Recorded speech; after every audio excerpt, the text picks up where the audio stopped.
thank you all for coming. We appreciate it.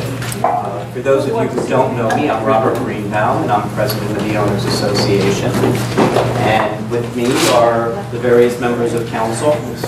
Starting at the far end is Otis Smith, and then Jeremy Siegel, Jim Moss, Harry Haber, Marcia Bacall, and Paul Giordano. We have actually a pretty lengthy agenda this evening, so I'm going to actually just jump in and start with, logically enough, item number 1, which is a presentation by Jim Moss and Margot Berg of the city discussing the sculpture Phoenix Rising. Thank you. Can you all hear me? Yeah. All right, I won't stand. I'm really not going to present, I'm going to introduce. Phoenix Rising, subject to this topic, is a sculpture which is presently in Dilworth Plaza near City Hall, memorializing Richards and Dilworth. Those of you who were around and some who have read since know that Richards and Dilworth, as much as any one person in the 1950s and 60s, was responsible for the Renaissance in Society Hill and all Independence Place. Liberty Place, Independence Place, yes. Independence Hall. You all know it as Independence Hall. In the 70s is when they dedicated that entire plaza in the name of Richards and Dilworth, and a sculpture was commissioned, and an artist named, a Philadelphia regional artist named Hemming, created a sculpture which has been there for this period of time. And Phoenix Rising, of course, is a quite appropriate name because it's a bird that has risen from the ashes, as Philadelphia did in those years. Recently, there has been a program in the city with the city of Philadelphia and the Center City District to renovate that entire plaza, and there's no longer a suitable location for Phoenix Rising. So the city and the Department of Public Art engaged in a process trying to find a suitable location for Phoenix Rising. A number of places were considered, and the one that has been chosen is very near us. It's not on our property, but it's very near us. It's at you can see at the side, on the sidewalk at the intersection of Dock Street and 38th Parallel. This evening we have with us, I'm happy to say, Margot Berg. Margot is the director of the city's public art department and wears a number of other hats, but it's in that hat that we ask her to speak. So welcome, Margot.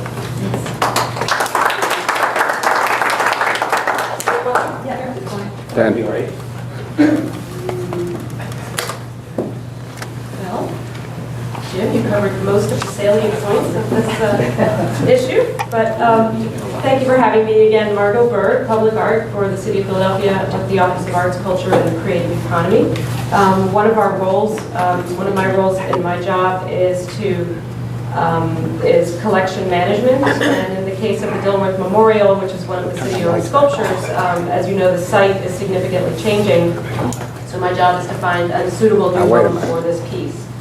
As Jim said, this piece is called Phoenix Rising, or the Dilworth Memorial, which is dedicated to Mayor Richardson Dilworth, and it was commissioned after the mayor's death by several staff members of his law firm wanting to commemorate his life and the good works that he did for the city. It was dedicated on the site in 1974, I believe, and the artist was Emlyn Edding, who was a prominent Philadelphia artist at the time.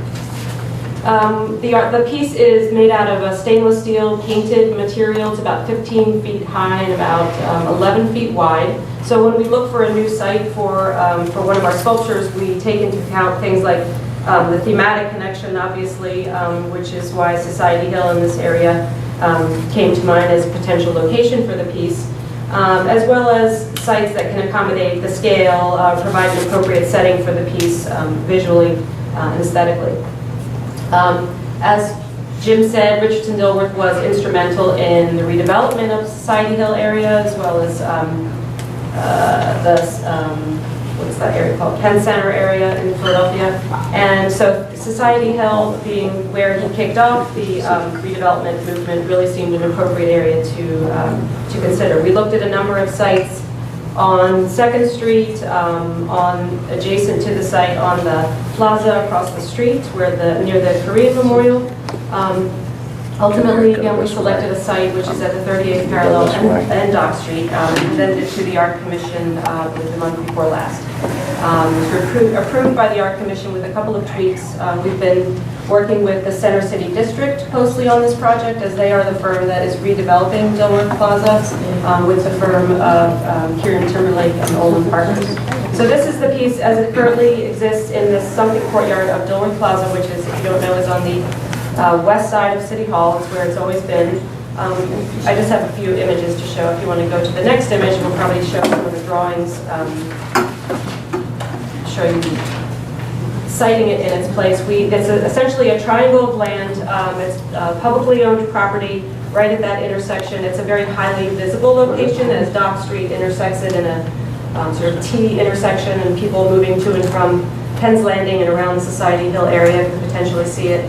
Again, that's another thing we think about is visibility for the piece. I'm sorry, I can't identify where this piece of... Okay. Where is Dock Street? Can you point out? There's a 38. There will be another picture after, but not in 38. These are just drawings from my file. This is right here. This would be the 38th parallel. The Dock Street is coming in. This is the island. This is where the sculpture will sit. There's a little fire hydrant right here. Let's move on. You'll actually see renderings of it in the site that I think. What's next to it there? What's next to it? Let's look at the next slide. Perhaps that'll help. No, that's the sign. If you go back to the previous one, there's several in that image that you're in. That site plan that you just saw showed a drawing of it, sort of to scale, so you can see how there are 5 pages. There are renderings. If you go scale down, yeah, there you go. Scroll down. Okay, scroll down. Getting close. Keep scrolling. Yep. There we go. There you go. All right, so this is a rendering of the piece as it should look in the location. Again, it's essentially the east side of Society Hill Towers area. It's on city property where Dock Street intersects the 38th parallel. It will be on a slightly raised, elevated cobblestone level, so bringing it up slightly from the street level. You can scroll down some more, and I think there's a closer image. Yeah, there's an image from the side. The pedestal that it'll be on is essentially we're reconfiguring, or remaking the existing pedestal that it's on, just making it shorter because what it's on now is much taller to bring it up out of the sunken plaza. The Art Commission wanted it elevated slightly, and it's actually a possibility for seating on that cobblestone rise. There's going to be, the Center City District is also going to install lights. We're not sure yet whether they'll be uplighting or from poles, but to help illuminate it at night and to help with safety issues and all that.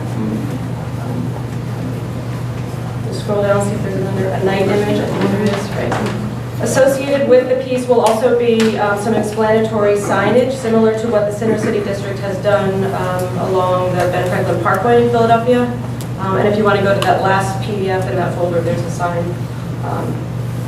And one side of the sign will have information about the sculpture itself and its provenance, how it came to be, who commissioned it, a little bit about the artist, the photograph, explaining the significance of the piece.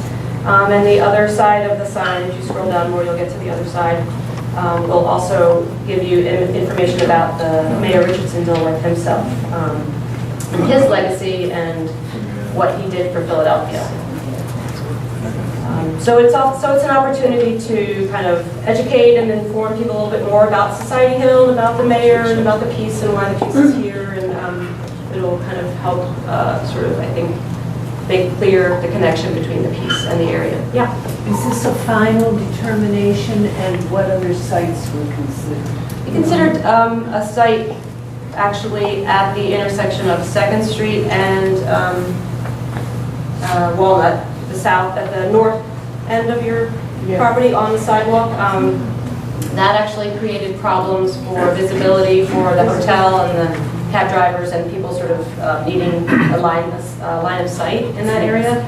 We looked at a site on the southeast corner adjacent to your property, and there were slope issues with that location that really didn't make sense for the piece.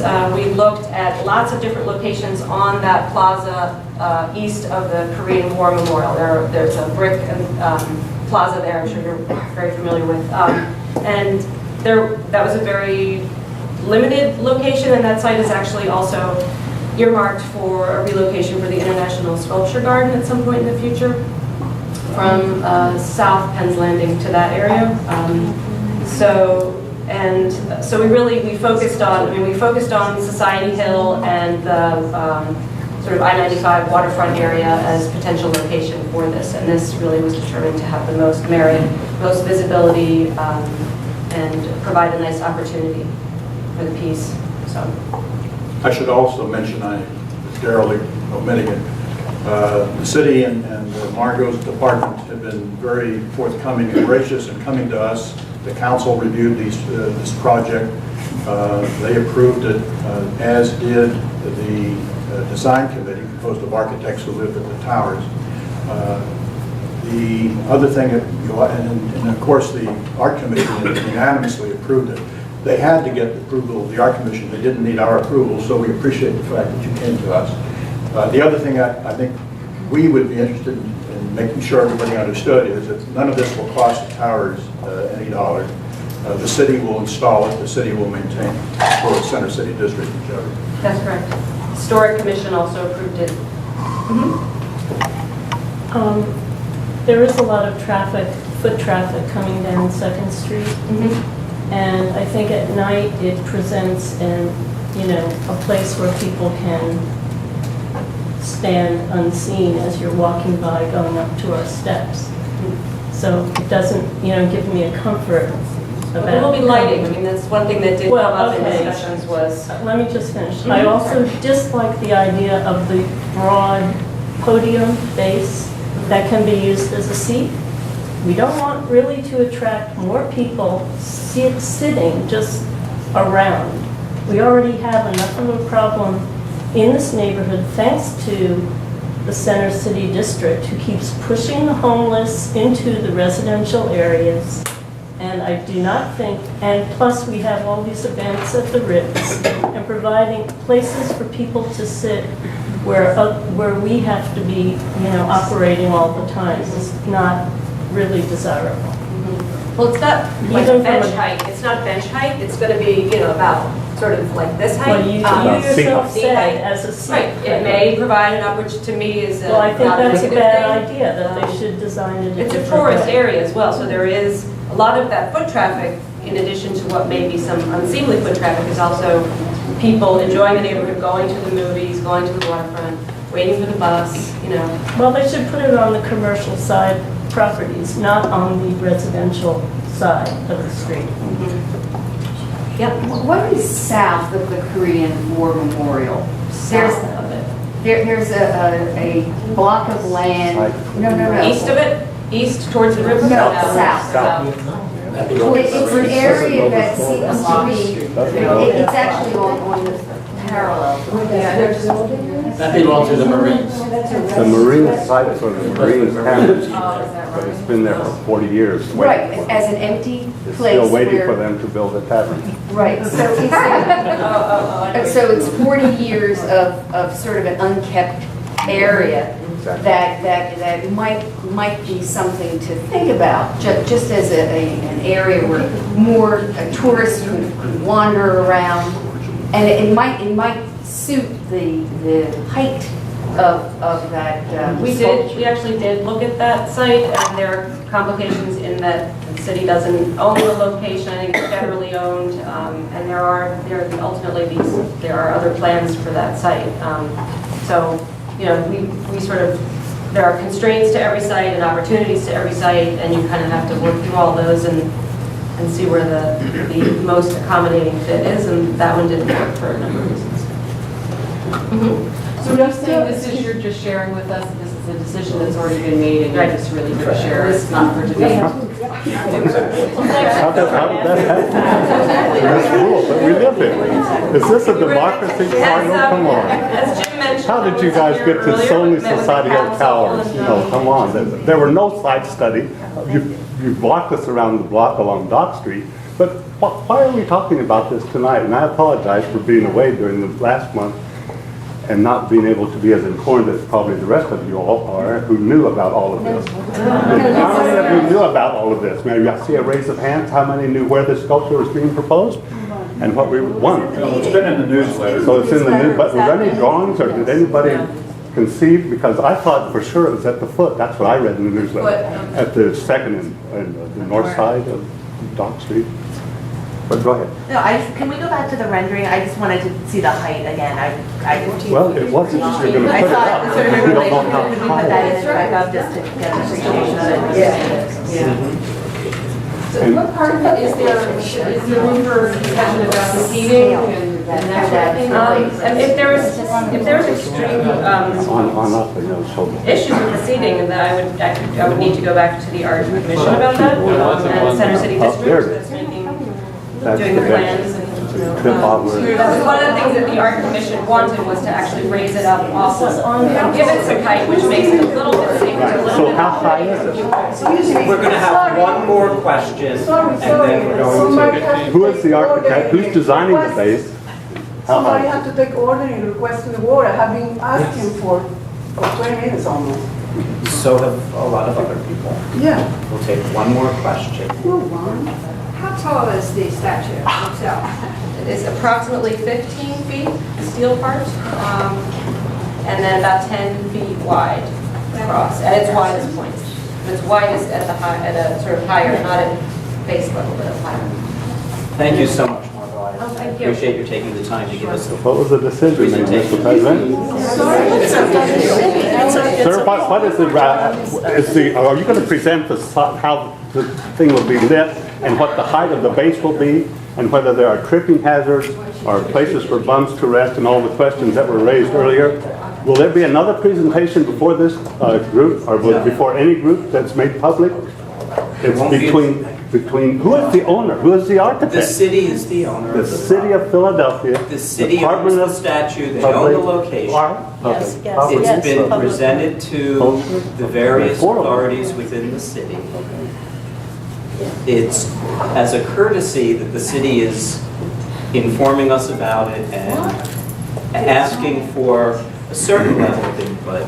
They're not taking a vote of whether Societal Towers Owners I'm Association... asking for information, not a vote. What's the timing for it being installed? It will probably be late spring, early summer of next year. The Delaware Plaza is being demolished starting late this fall. It's a little probably off target because of the occupancy thing, but it'll go into storage, get restored, not in storage, go to a conservator, get restored, repainted. I'm imagining it'll be late spring, early summer. And the architect that's the team that's working with Center City District is the firm that's designing the base, and it's essentially the same base, the same design of the base that's there now, just, you know, shorter. It's about that high. Right. And I could share with you any information about the designs and information that you need. I think I could give you. It's not me personally. I asked many people since the announcement came out about tonight's meeting about what the subject was about and nobody could give me any information, so I thought I'd better come to this meeting because I feel like the Lone Ranger. Yeah. Thank you, Margaret. Thank you. Moving on to the next topic, which is a report from the Central Delaware Advocacy Group. We're lucky enough to have with us the chairman of the organization, Steve Wexler. Steve, I turn the floor over to you.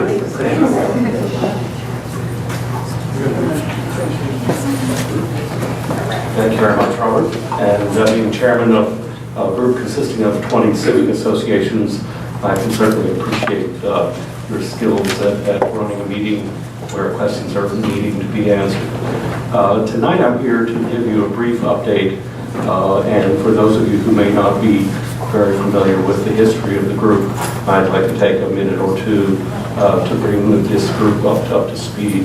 I know that we have been ably represented at Society Hill Towers by Marshall McCall and Jim Moss since November of 2006, when Mayor Street kicked off a visioning process for the future of the 7-mile stretch of the waterfront, accompanied by not only the Society Hill Civic Association, but 20 other stakeholder organizations to develop good waterfront planning for the Delaware Riverfront, something that hasn't been tried for nearly the last 40 years. And to put it in a nutshell, we completed that process and decided to form an advocacy group of civic associations. Society Hill Towers is a strong member of that group to forward into advocacy a new master plan for the Delaware Riverfront, which is nearly complete. And I'm here tonight to give you an update on where we stand, where our neighborhood is affected, a brief overview of what is planned for our immediate area. Since I'm president of the Society Hill Civic Association, it affects our broader neighborhood as well, and to ask for your support in advocacy for what we believe, after a lot of hard work and a lot of representation to the decision makers, policy makers in government, and the landowners along the riverfront, is an achievable, sensible, new plan for the waterfront over the coming decades. As we've just seen, Dilworth being a visionary for Society Hill back in the 1950s, we all know how long it took for that to be realized, how important major projects like Society Hill Towers have been in crystallizing a good neighborhood, have been in our little corner of the world, and how important the new master plan and its components can be for a good riverfront, and how disappointed we've all been by the slapdash, selfish developer plans that we've seen for portions of the riverfront, and I won't say the casino word, but in general, the projects that have been proposed for the brownfields along the riverfront over the years. I think now we have a decent shot at a good process that's going to take a while, but that if we stay together and we advocate for a good plan, that we can realize a good riverfront just as much as we've realized the neighborhood of Society Hill with projects like Society Hill Towers. So, that being said, I'd like to bring you up to date on what's happened is that the William Penn Foundation, with our advocacy at the Central Delaware Advocacy Group, we managed to kill the old Penn's Landing Corporation, which used to operate in the dark. And it was politically driven. They never really held a public meeting. And we believed, and a lot of people in the neighborhoods believed, that they weren't really operating in the public interest or in the interest of the people that lived and had to deal with the consequences of their actions in the riverfront neighborhoods. They have not changed that. And I believe our advocacy had a lot to do with that, and formed the Delaware River Waterfront Corporation, which is a much more open and transparent and publicly accountable organization. He did that at the start of his first administration. When I say first administration, Garden. And that organization received funding from the William Penn Foundation to commission genuine urban planners to do realistic urban planning for what's possible along the waterfront, not driven by strictly developer interest, which was to propose these glitzy high-rise residential towers. And as we got along in the planning process, we found that a much more modest scale of development was what was called for. I was shocked when we went to our first phase of public involvement, and CDAG, we have facilitated the participation of people in the neighborhood as a cross-check from our civic vision.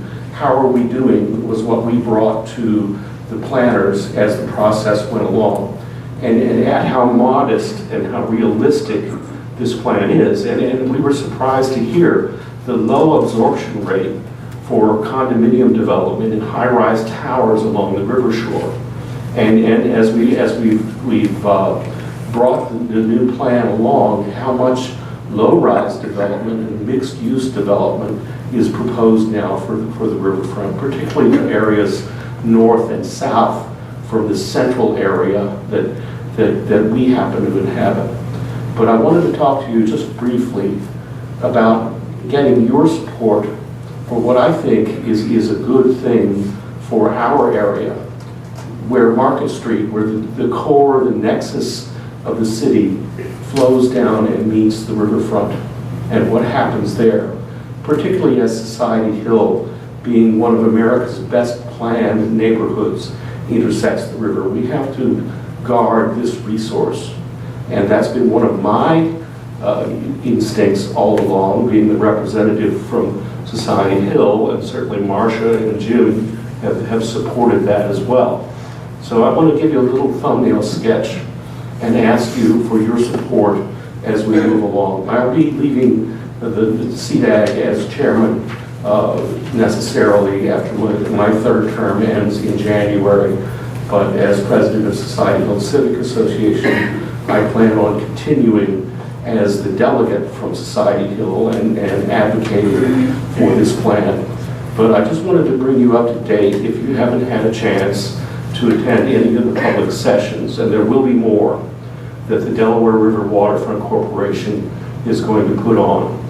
But there are exciting new things that are happening that I think that we've advocated for, and I hope you agree.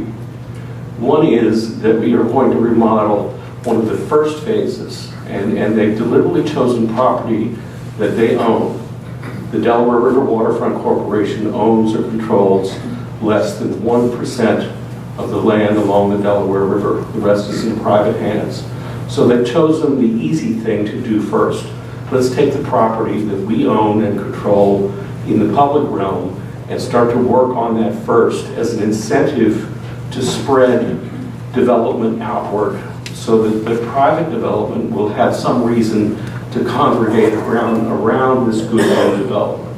And that's the Penn Landing area, the Great Plaza, which is now, as we all know, used for loud concerts during the summer and very little else. We have the Hyatt Hotel there, we have the Independent Seaport Museum, we have the marina, but we have very little incentive for people to actually come and use that. So one of the good things about the plan is that one of the first steps within the first couple of years of the plan being passed into law is that they will want to do the engineering and start to build a much softer, greener, more trees, more grass, more passive use, less concert use, convert that into a more Rittenhouse Square park is what I hear bandied about. Having lived on Rittenhouse Square, I don't agree with that particular term. I think that's a little bit unfortunate, but a much greener, more passive use that they want to deck over Columbus Boulevard and I-95 and bring the park from the river's edge up to meet Market Street, which means the plan is also to eliminate those awful scissor ramps that are now used by the buses that turn around at the end of Market Street and come up with an alternative transit decision that we can get rid of that awful terminus to Market Street, so that between Walnut and Market, the new decking over I-95, which was promised 40 years ago but never really implemented, will allow people and activity to flow from the end of Market Street and Old City and Society Hill down to the river's edge. One thing that will incentivize this, that you should know about when you see the new master plan, is also that there will be a renovation in the marina area. The boat basin is currently underutilized. It wasn't, as the planners originally thought, now thriving with people storing their boats and a lot of activity there. So what they propose to do is use that strip of land in between the marina and Columbus Boulevard for low-rise development in a mixed-use setting, which means that we might have residential over shops, restaurants, retail that run along the edge of the marina on one side and along Columbus Boulevard on the other side. And I kicked a little bit as the delegate with the interest, since it was in our turf, about, well, we're not going to have high-rise there. We're not going to have strip malls there. And we're not. We're going to have compatible use, appropriate to the mature plantings that are now across the street at the memorials and the current decking as this new development flows uphill into the current neighborhood. So it's contextual with the current neighborhood, and that there will be new animation and new development and a new chance to extend our neighborhood in its context down to what is just now used as whatever, there are benches and some planting down there with the Columbus Memorial. So that's the south end of that, from the Chart House up to the Hyatt Hotel Seaport Museum, which is also slated for a major renovation in the near future as a part of the development, the redevelopment of the Great Plaza area.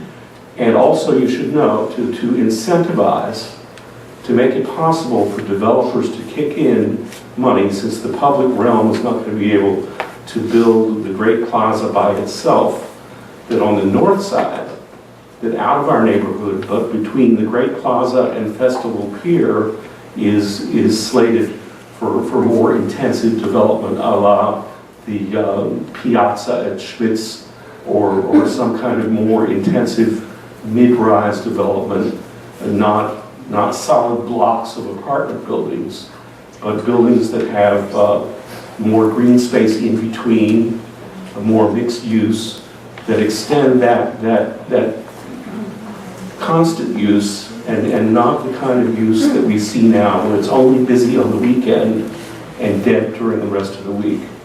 So that's sort of a thumbnail of what the master plan is thinking about our part of the neighborhood that I wanted to let you folks know about. So I'll take some questions if I have time, Robert. Sure, Steve. Yes, ma'am. It sounds to me quite nice. My question, I guess, relates to kind of funding and how this comes about. Is the concept that it's going to be privately funded? It's funded in several ways.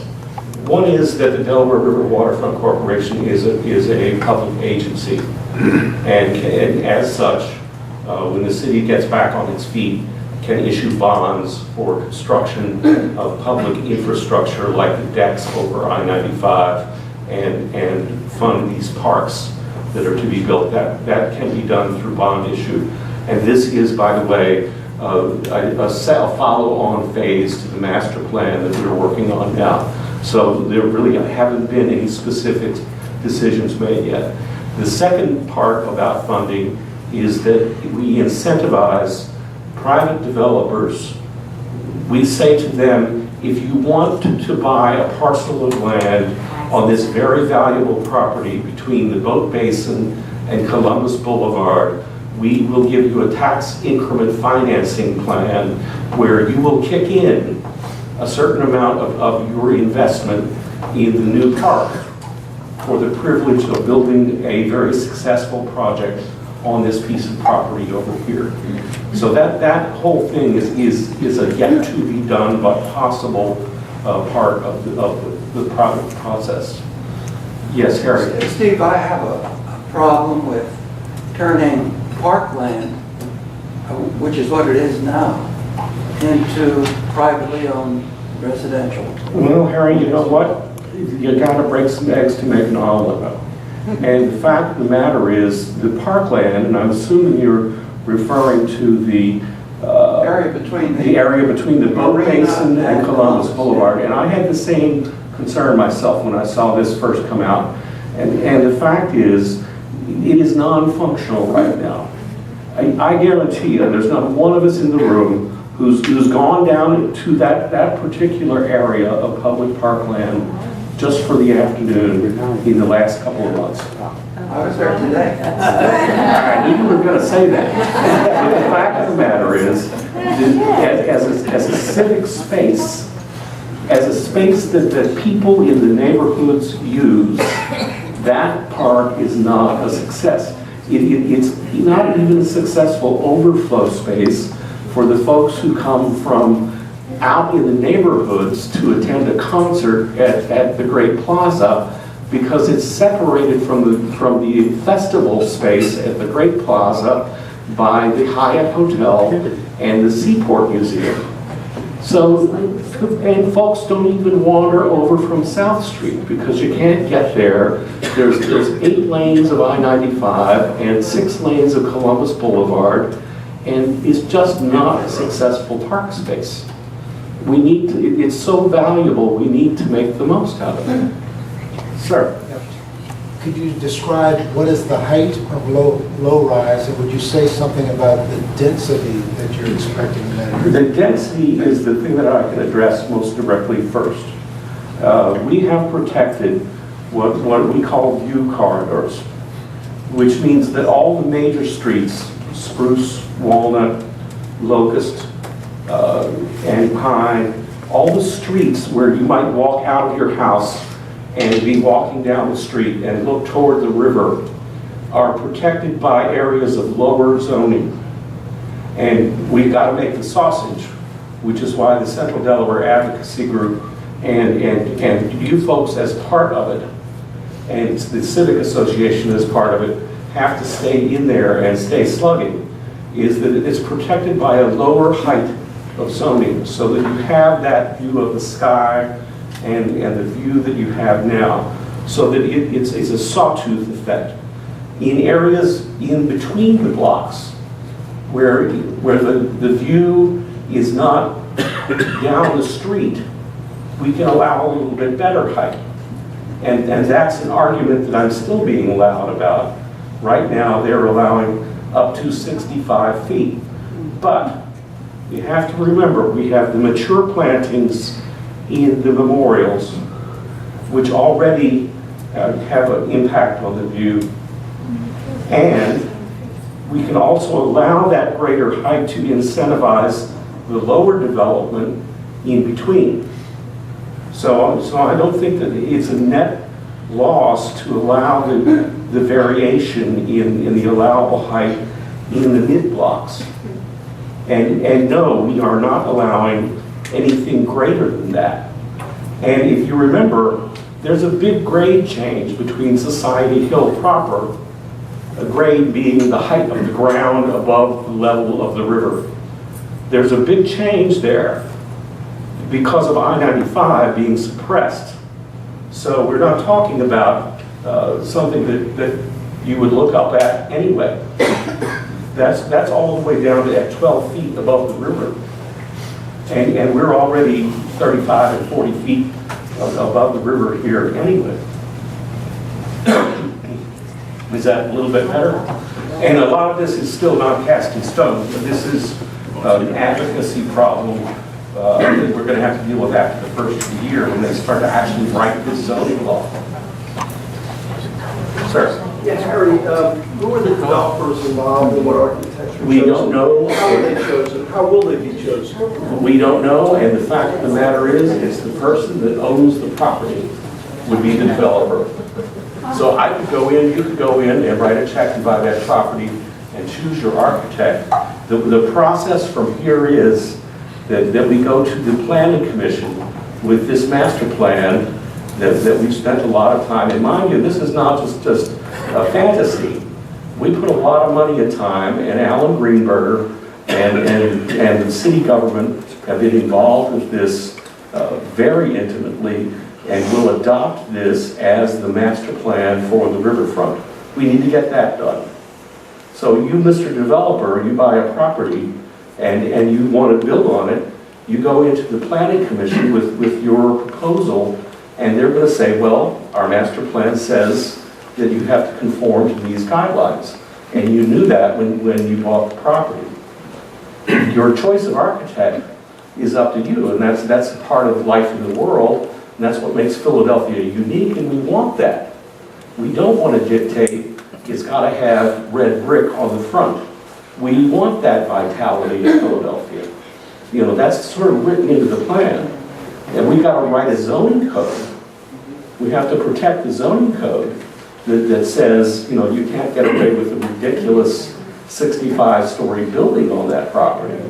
And that's up to us as citizens to hold the city's feet to the fire and get a zoning code that's enforceable, but I think we can do that if we stick together.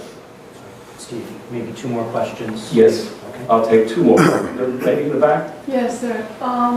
When you change the function in the land from public to private, and you allow developer to come, you maybe have the same height that will be the Hyatt, which is building there by private property. No, it's not open to chance.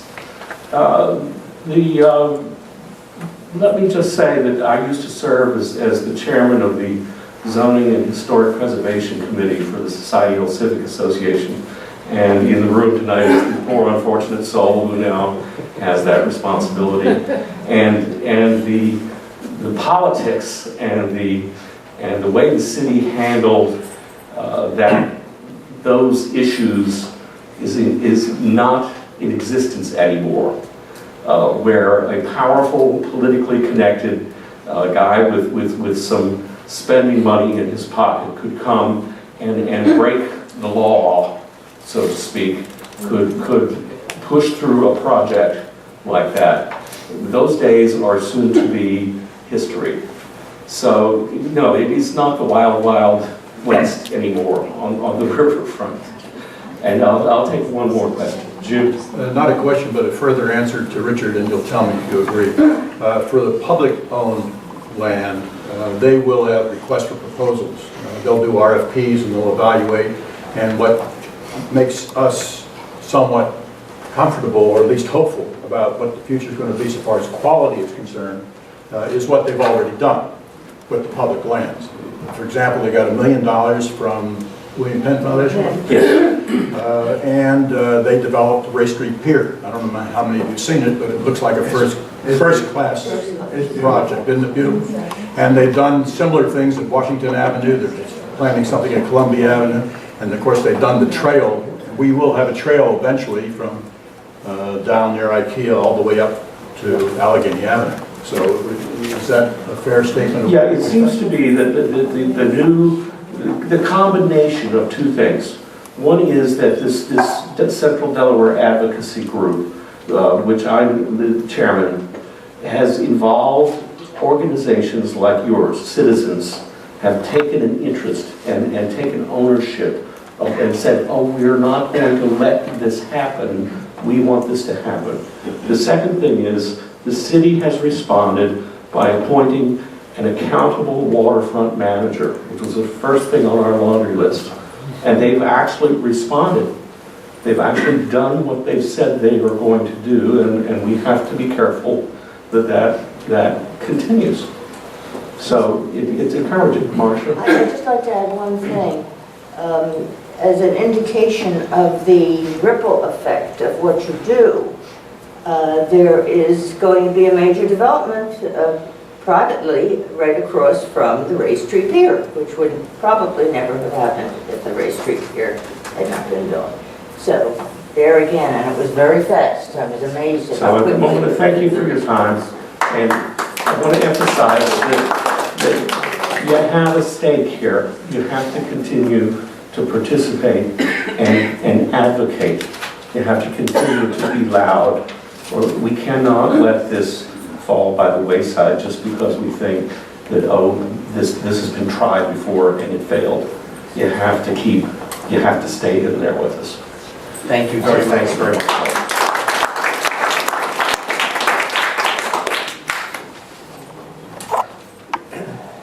The next item on the agenda is a report from our Political Action Committee, and Mary Purcell serves as the chair. And I'll try to give you some time back. Thank you. The most important things I want to share with you is that there is a hearing in City Council tomorrow morning with regard to the trash reimbursement. Many people here have been fighting for years, Beverly, Robert, Marcia, others, on the issue that we pay our taxes to get our trash picked up, and yet the city doesn't do it, and we pay separately as well again to a private contractor to do that. So there's been lawsuits, and we won lawsuits, but it still doesn't matter. It still doesn't work. So in any event, Councilman Kenny has introduced a bill. There's a hearing tomorrow morning at 10 a.m. in City Hall. Marcia, I believe, is planning to testify. In fact, I know Marcia is going to be testifying, and any of you that can head on down to City Hall and support that would be terrific. I also want to point out that next Tuesday, the 25th, we do have all the City Council at large candidates here for a candidate forum. So please come on down and have a listen to what our candidates for City Council have to say. I do want to let you know about what the PAC has been doing, other than, of course, advocating for years now on the trash reimbursement. We're ongoing having meetings with City Council, so we are keeping a relationship going, whether there are topics of particular interest or not, and here we have one. We have met with most all of the members of the Finance Committee who will be involved in this particular issue on the trash reimbursement. We have attended events such as with Mayor Nutter, with Mark Squilla, who is destined to be our council person in the 1st District since he's running unopposed. And those are the key things I guess I want to share with you. And I also want to ask you, if you're interested in the PAC, please let us know. You can leave your name with the management office, and we'll be happy to get in touch with you. And of course, support us if you possibly can when you're filling out your amenities for 2012. We certainly need your continued support. And finally, Election Day, November 8th, we're electing mayor, City Council, a number of other positions. So please keep informed and vote November 8th on Election Day. So I think I've gone through that as quickly as I possibly could. And if anybody has any questions, Otis? In addition to the trash issue, which I think you've been staying on extremely well, and I congratulate you and thank you for that, thank the PAC for that, are there other issues that you would like to see these council candidates take a position on that would aid the towers, because you're more knowledgeable about the things they actually may be voting on in January?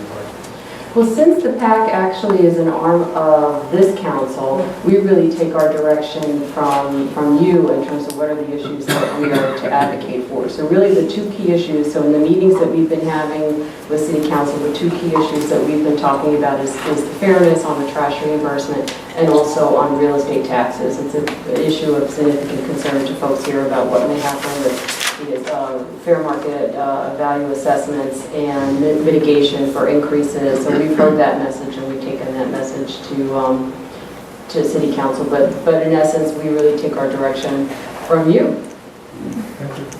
So if there's something else we should be talking about, let us know. Just get that real estate tax part. Laura. I just had a curiosity as to what obviously I don't want to have to pay for trash if we are in the city, but how's that different from people who don't have children but pay school tax?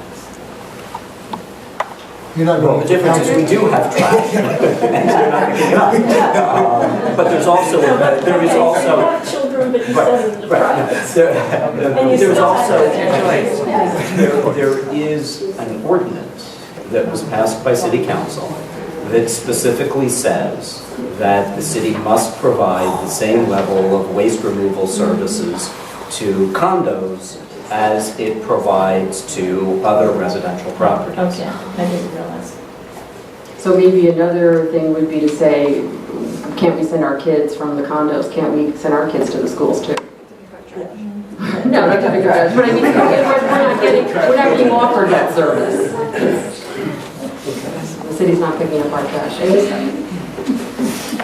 Okay, thank you so much.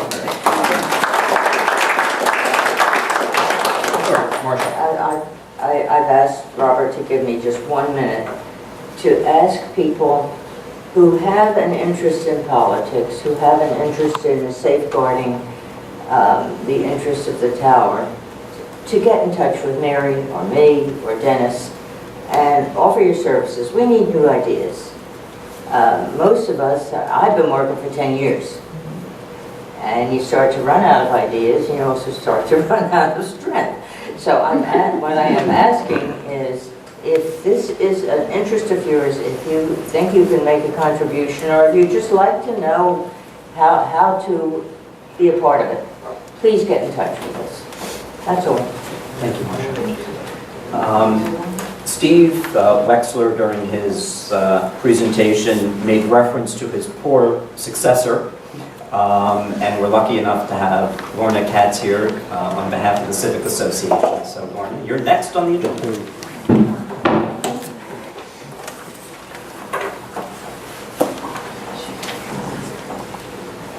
Well, in the interest of time, is there anyone who's not familiar with that fact that we have a civic association? Okay, I'm going to skip part of this one. I think Beverly wanted me to kind of pick out things that I thought would be of interest to the community of the Towers. The Civic Association is totally a volunteer organization, and we're committed to preservation not only of the planning, architectural, historical heritage, but also sort of, the environment. And a lot of the funding that we generate is used for improvement of public amenities that you all use, like Washington Square, the Head House down on 2nd Street, and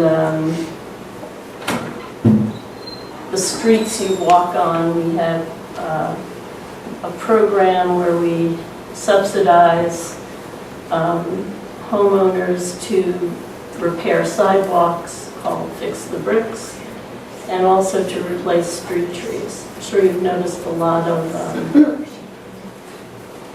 infill here and there of this stuff all spring and summer, and the trees with the green bags and stuff like that. We all, as CDAG and Steve and Jim have been involved with other communities, some of these things like Washington Square Affair are also joint efforts with either friends groups or like Washington West in the case of Washington Square Affair. One of the other major things that we've been involved in for the last couple of years is that Society Hill Civic Association has joined with 13 other community groups across the city to form a crosstown coalition, which is to respond to and help develop our new zoning code. And we've come a far way from where it started. And it's been really a major effort of, first of all, getting everybody together, and also working with the Preservation Alliance and Scrub, which I don't know if you all are familiar with, but they deal with urban blight and trying to eradicate it. And the proposed code as it was presented would have wildly expanded the kinds of uses you can have in residential communities, and also will increase density in neighborhoods. And that comes along with, and more traffic on the street, and more everything. So there's been a lot of pushback, and it's taken many years, and it's still not there. The present schedule is for City Council to have their final response by the 27th of October. There'll be a final going back and forth with the city agencies and the Zoning Code Commission itself to decide which suggestions they will accept and what they won't. The coalition has met with the Zoning Code Commission recently and also with some council people, and we've gotten a very good response to almost every point that we've been trying to get changed. And so we're very hopeful that we're going to get almost everything that we want, which will help the community. Let's see what else I got there. There'll be an up-down vote. Oh, and a missing part of what will not be completed by the time this vote takes place. One of the sections of the code will be on signage. And this is something that could be of concern to high-rise dwellers. Because, the reason for the delay is two-part. The old code really didn't serve the historic community because it didn't even have, it had prohibitions against hanging signs in ways that are typically ways signs are hung in, colonial and federal buildings. And then, what it did allow, the people would come to the historic commission to get permission. They've gotten their zoning, now they go and they want to get permission. And now historic's saying, no, you can't do it, it's too big, it's too bright, it has the wrong kind of lighting, and it got confusing for applicants. So trying to work all this out. But the really big thing is, what are signs today? They can be these digital, animated things, and they are incredibly bright. And, I think there's something coming up tomorrow at, not at council, but in city planning, having to do with billboards. And if you're in a high rise, and it could be far away, and it could be right in your eyes. And anybody who faces, on the side of the towers facing the city or facing north, where some of these, and you could probably notice recently a lot more building signs that are lighted on tops of buildings, advertising. And everybody seems to think it's the panacea for everything, because advertising, pays. It's a subsidy for a lot of property owners. So that's, and recently there have been some, there have been First Amendment arguments for why you have to allow these. But more recently in New Jersey, they just had some big case that will, that allows cities to control these items. So it could be something that we should be continuing to pay attention to. We certainly are at the Civic Association, and I'm hoping our PAC also tunes into that in case we need more support down the line. In terms of just locally in the neighborhood, you probably will be interested to know that there is now a proposal on the ground for developing 320 Walnut Street, which is an office building in the middle of the Walnut Street between 3rd and 4th, and it goes all the way through to Willings Alley. The developer would like to convert it into rental apartments, which the near neighbors are not thrilled about. They would rather have condos, but they're accepting of what you can borrow money for in today's market. So it's better to have, it's been unoccupied for 10 years. And as you know, all those buildings, there are so many, there are 2 large houses, Salvation Army building, and 320 Walnut, and it's, brought with it not only an eyesore, but crime.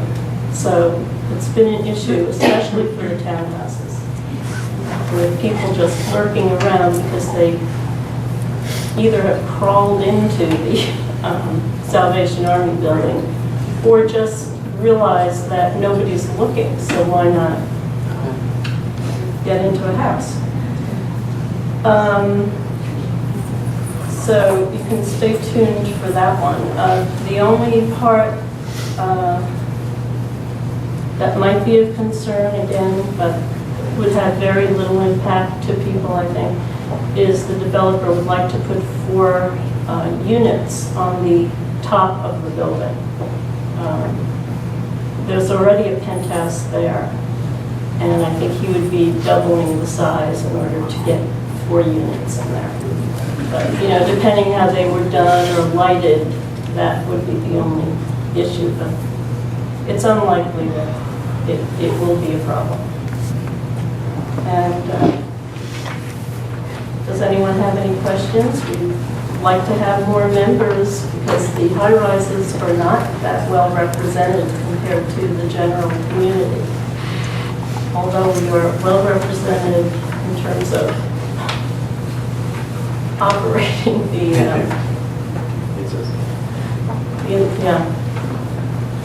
but it would be nice to have a more cohesive community. Are there any questions for Lorna? Awesome. Lorna, thank you so much.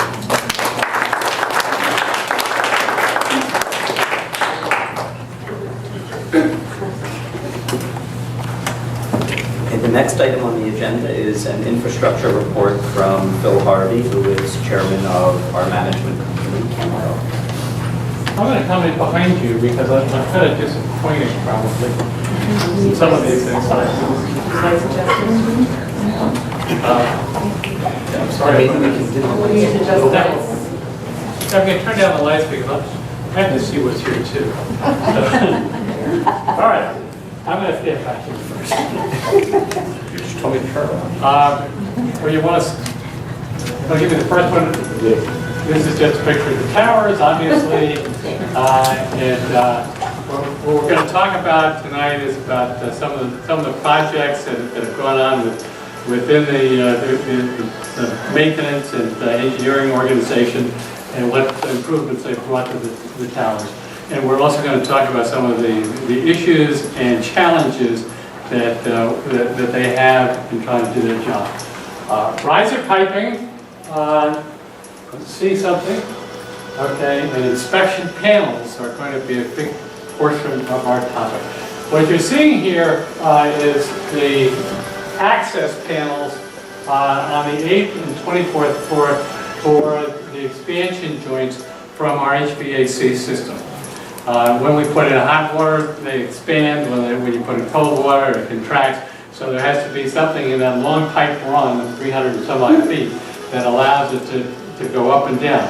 And can I have it back? All right, that's okay. These are what the expansion joints currently look like. Don't get excited. These are not all bad. They were put in about 17 years ago. Yes. Now let's see the next one. This is the old expansion, and those are the ones from 17 years ago. And these are the new ones. Now what I want to point out on this is when we're doing these now, we're also putting in the valves.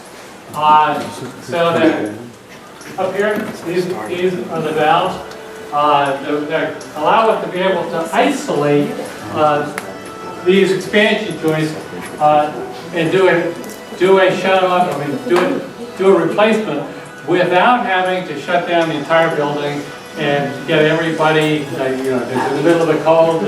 Right. You understand exactly. So. Is it okay? I'm sorry. Just so we have an orientation as to where those joints are. Are they in people's apartments? They're in people's apartments. Does every apartment have that? No. It's on the 8th and 24th floor. And I think everybody in those floors who has these has got an access panel.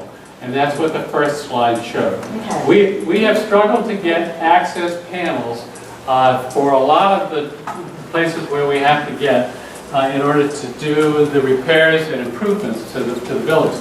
I'm going to talk more about access and access panels because sometimes we have difficulty getting that access. I think we've been pretty successful on these, the expansion joints, and I think that we virtually have every one of them with an access panel so we can get to them. The good thing about an access panel is we can go in and check and take a look, and we can see what's happening in there. And so we do that on an annual basis to check out where we are. In which unit cover, which apartments? G, E, D, A? I think it's in every one of them, isn't it? Every one? Every apartment, if you're on the 24th floor or the 8th floor, you got it. Okay? Every riser. Okay, now we're going to talk about convectors, a little bit about convectors. We had a big program, stay on this for a second. We had a big program a year ago to work in everybody's apartment, and we worked on everybody's convectors, so you're probably all familiar with a little piece of this anyway. What is showing here is these are how we have been removing coils in the past. That's a freeze kit, and what we've done in order to be able to isolate a convector without shutting down the entire building, if we freeze the pipes in and freeze the pipes out, then we don't have all the water coming out. We take out when we cut out the convector, and we make a replacement. We're going to show you some of the things that we have done during the process of a year ago.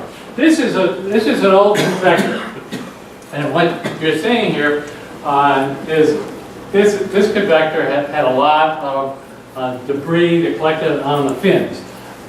Our biggest problems are cat hair and dust, because as the air blows past these fins, that's what cools and heats your apartment. So everything's happening on these fins. If those fins get covered in material, then you don't have a good heat transfer, and so your heating and your cooling is impaired. Next one.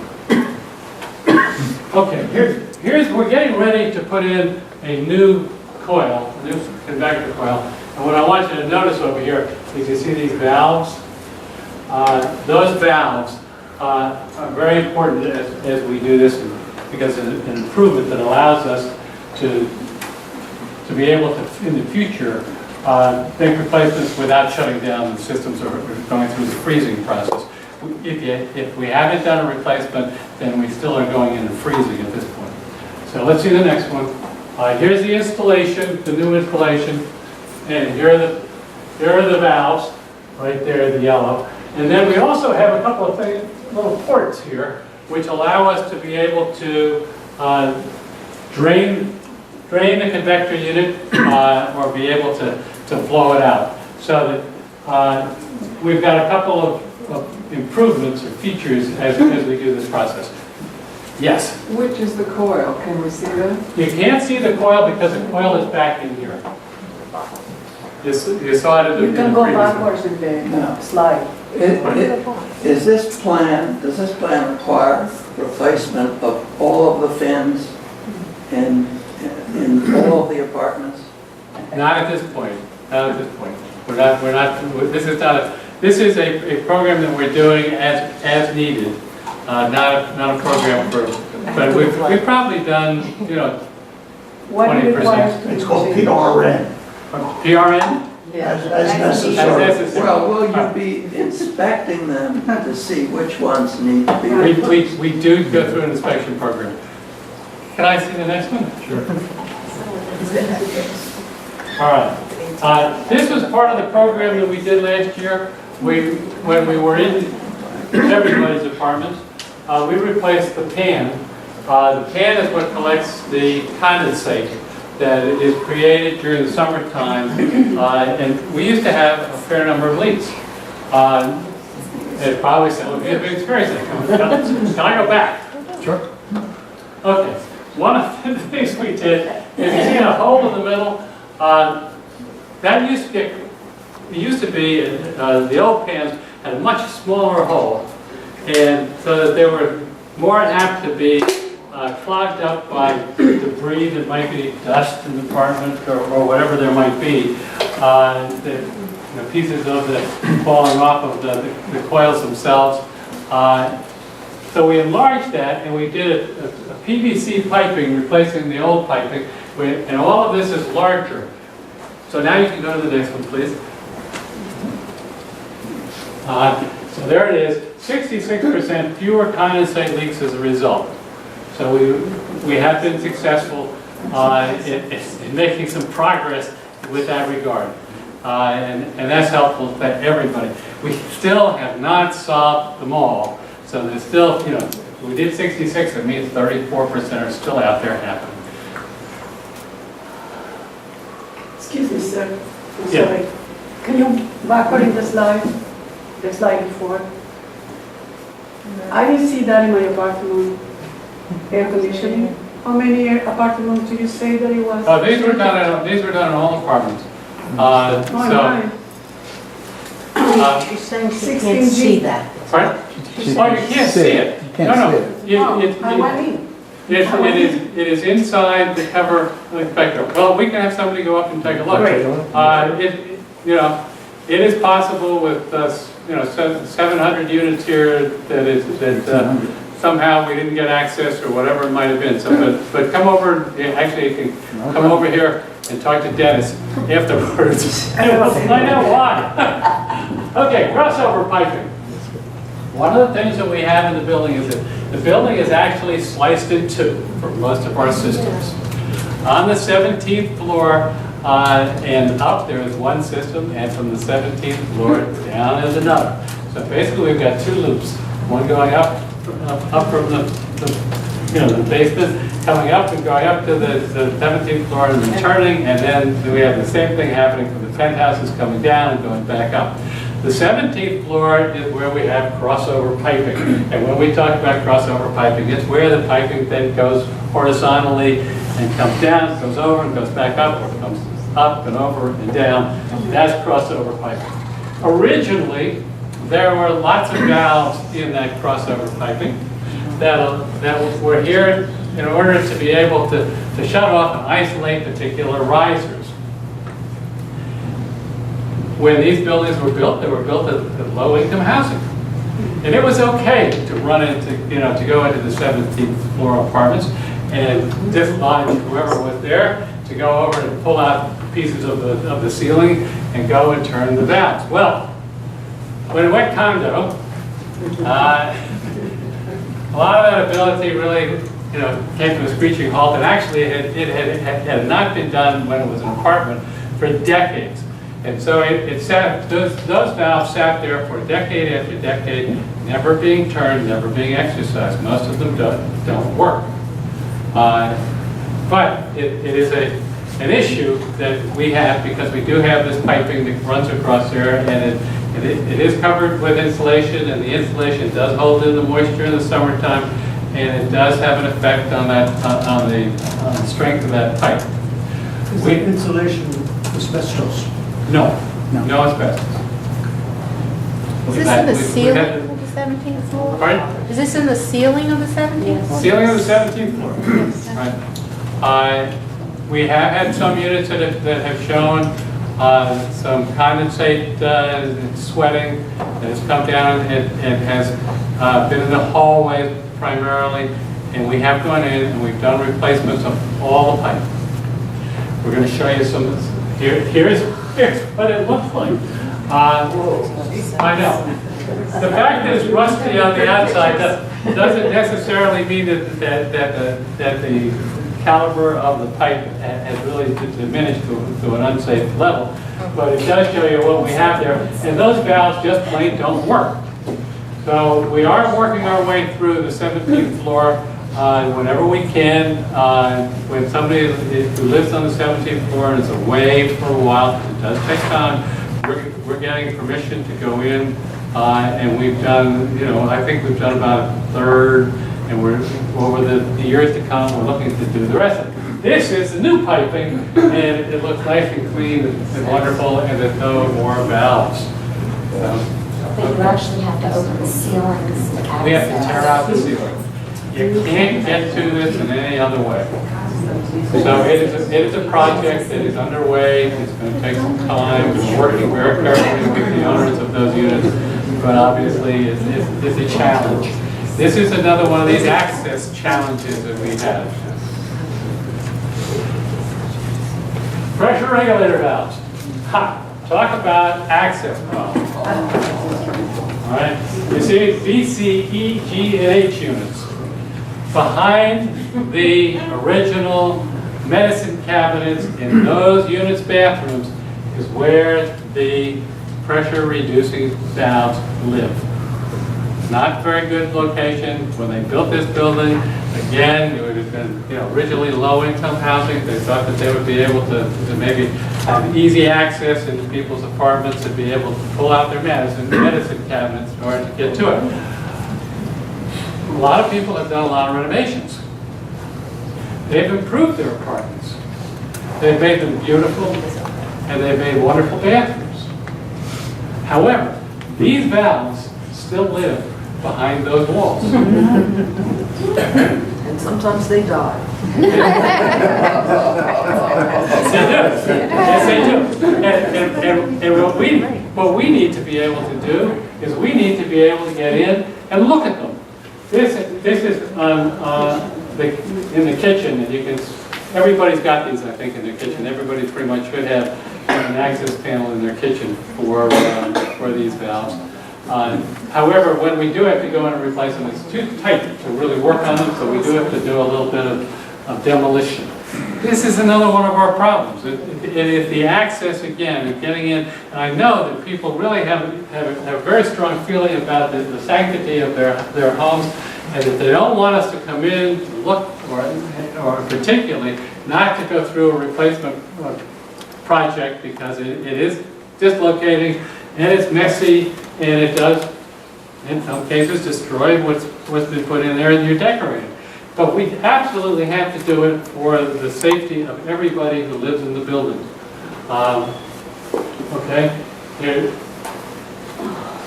He's talking, we have impossible inspect or access, some of them. We still have to get, even in units where we still have the old medicine cabinets, what it means is we have to come in, we have to take out the screws on the side, we have to pull it out, the medicines and everything else in the cabinets have to be taken out, put away someplace while we do that, just so we can take a look. I mean, I know that this is not something that anybody really wants us to do, but we have to do this. All right, next slide. Phil, before you go, would you say, from that one, how often do you have to do it? So if you asked me to do it, are you coming in every quarter, or are you coming in once a year? We should be doing this on an annual basis. Okay. That's what I need to know. All right? I have a question and a comment, I'm sorry. It's very important what you say right now, right? In the goal or in the aim that the infrastructure of the building work well. So I don't understand, why do you refer to the importance of inspections in the valves that are in the bathroom, and then you say there have been renovation and people doesn't want to go inside, etc., etc., etc. If somebody wants to do a renovation in this building, I understand that you require permission. If somebody do permission, he should be aware that it need to be the possibility to access to those valves. Right. So something is weird. It limits your design ability, but when I redid my bathroom, I was specifically told that I had to, and Mrs. Sherman wouldn't approve my plans until we understood the medicine cabinet issue. I'm glad you brought that up, because I want to expand on it a little bit. There is, we do have the requirement for maintaining access to these valves, and we have in the handbook in the back and online there is a place where it shows where all these access panels and necessary locations for us to get to are. And when somebody does bring in an architectural set of drawings, We do send them over for review by Jerry Roller, who's our advocate and architect, and we do specify on the plans that we have to maintain access. Having said that, there are some units that don't have access, that have somehow managed to escape us. And people do wallpaper over some of these areas. And they do put long mirrors in their bathrooms. I think it's, I mean, we all would like to beautify our places, but there is somewhat of a balance, and there are circumstances where we have not had 100% compliance. So it's a frustration for our people in trying to get to it. And so I am sort of emphasizing the point of access, because I am trying to get the word out, and I am trying to, I guess, get everybody to understand our need, and hopefully that you won't be too angry when we do come in and ask for access. So I'm really trying to get that message out to you and to whoever else might be watching on the TV. Okay, this is a very confusing photo. I don't know if anybody recognizes this room, but this is Dennis facing the wall where the access panel is, shooting into the mirror. Well, I know it's maybe a little hard to see this, but what it is demonstrating is that behind here, right about Dennis' heart, is probably where that access should be. How do we get to it? I mean, this is right.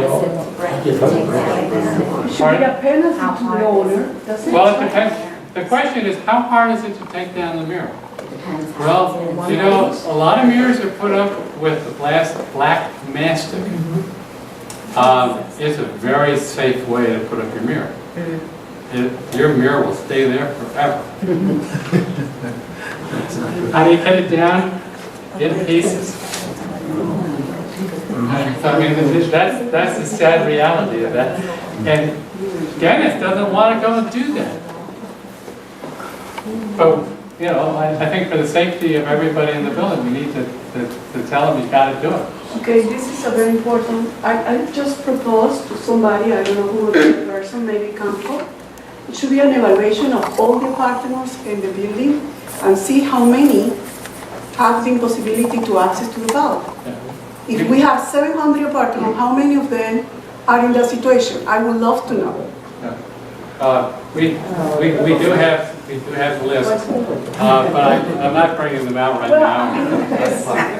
Excuse me, I'm sorry, sir. I mean, I understand that this is funny, maybe. For me, it's not. It's not funny to anybody. I don't think it's funny for anybody, and that's why we're For talking me, about it's it. really serious. So if I propose that, it's in the good way.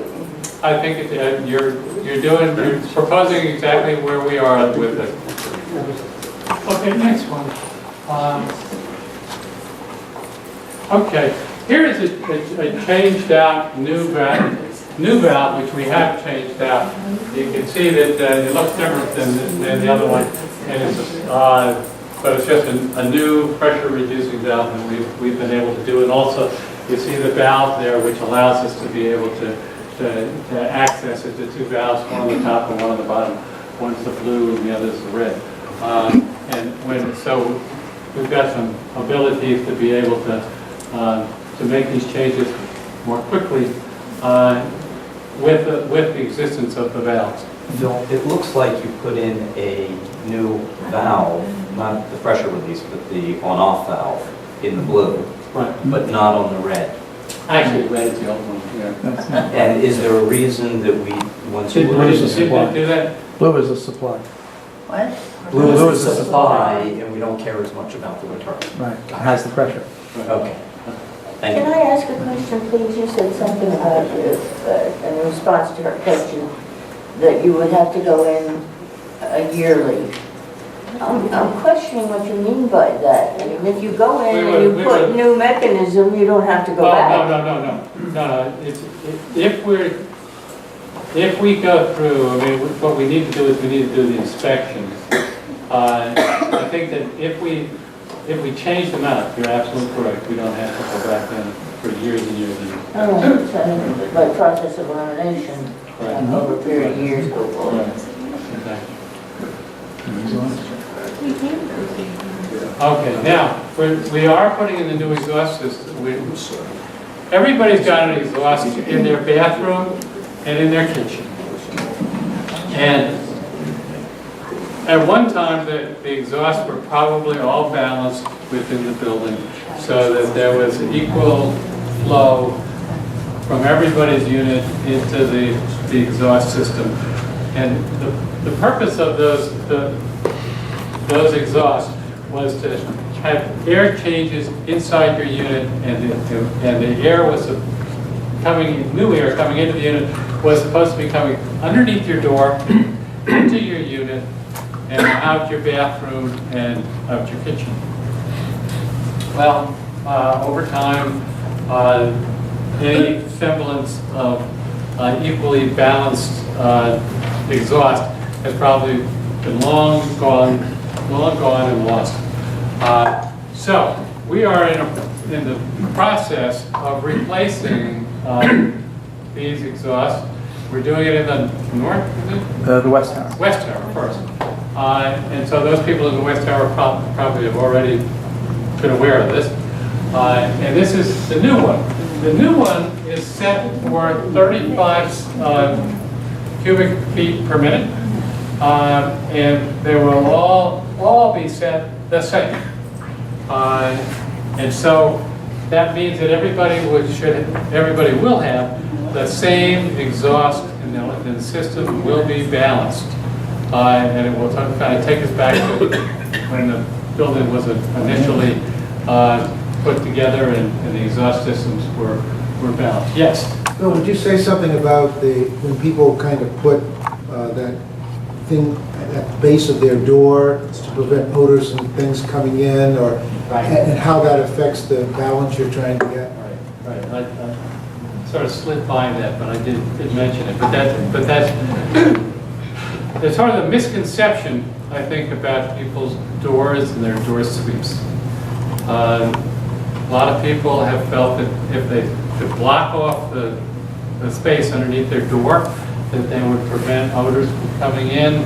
Perhaps there's smoke from the next door neighbor. Whatever the motivation, but a number of people have done that. But what they have done is they've blocked off the source of air that's supposed to be giving you the changes of air within the unit. So if you do that, we still have sucking air out of the unit, and so it has to come from someplace else. And where does it come from? It comes from either from leaky windows, or it comes from underneath the wall between your unit and the next person's unit, and so it will pull through the air that's coming from other places, not where it was supposed to be. So the idea was originally that the air was going to be pumped into the corridors, which are kept under positive pressure, and the fresh air comes in and is pumped down into the corridors, and that is fresh air coming in there, and that fresh air then goes under the doors and into the units and then out again.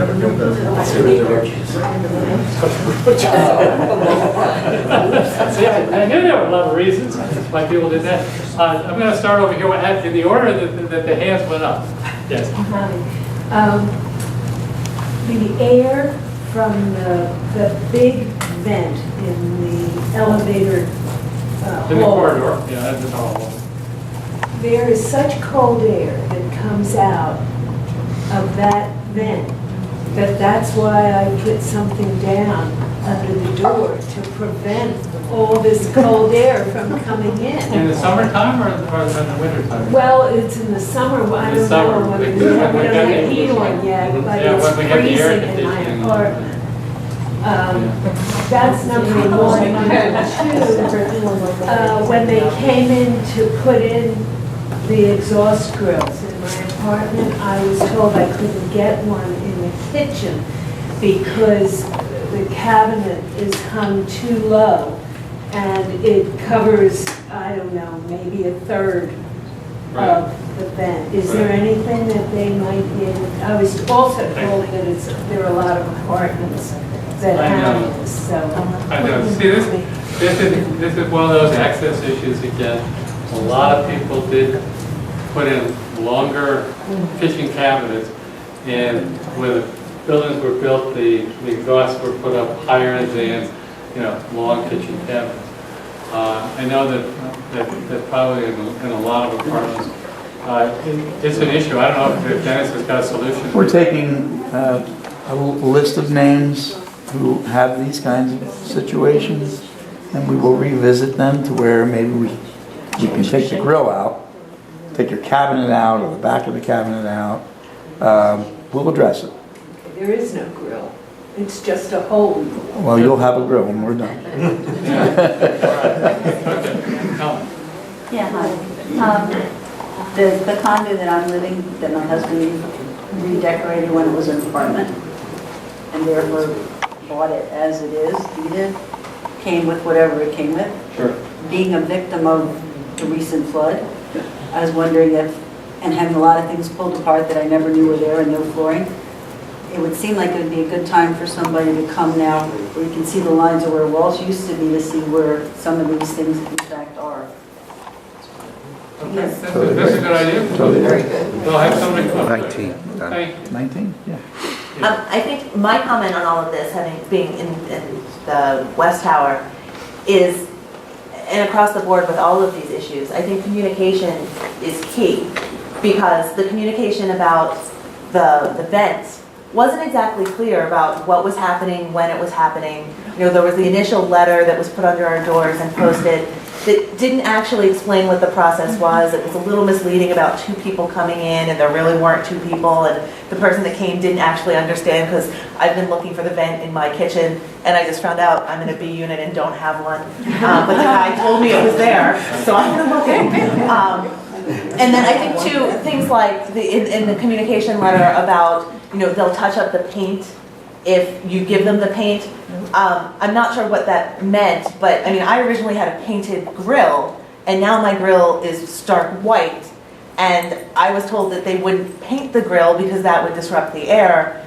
So I didn't know if touching up the paint meant touching up the chips where my work is chipped, or if that meant I can actually return the grill to the uniform look, which is what my decorator had intended. And so that's just one example, but I think in all of these, clear communication of what's happening, when it's happening, a little bit more notice than the day before, a message being put onto my door that the guy was coming the next morning at 8:30, and a better explanation of what this is and why would, I think, go really far to helping all of us want to be more cooperative with what's happening, to our homes. I think those are good comments.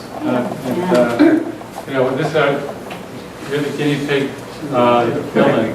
And so, yes, I know, I have the chipped paint to show for it. So anyway, I appreciate your time. But so I guess, will the building be painting the grills to be back to my original condition? Excuse me, if we paint it, doesn't in any way change the flow? No. Because, okay, No. you have the paint? In my storage unit, yeah. Okay, we'll be happy to paint it for you. Great, thank you. By the way, before Teresa, Yeah. one second, sorry. Just so that people in the audience understand, there are actually 2 types of kitchens, those in them and those that do not. Those that have windows don't have vents. Those that don't have windows have vents. Okay. Perhaps you could explain that to the person who's actually doing the work, because he's not exactly aware of the tower's construction, which doesn't inspire confidence. So that's just a quick tutorial on our kitchens. I'm sorry, Teresa. Okay, and in some of the units, they said that they couldn't change, like the C unit, they couldn't change the vent because it was going one way and not the other way, and it's back ordered or something like that, so they couldn't put in. Is that true? That is correct.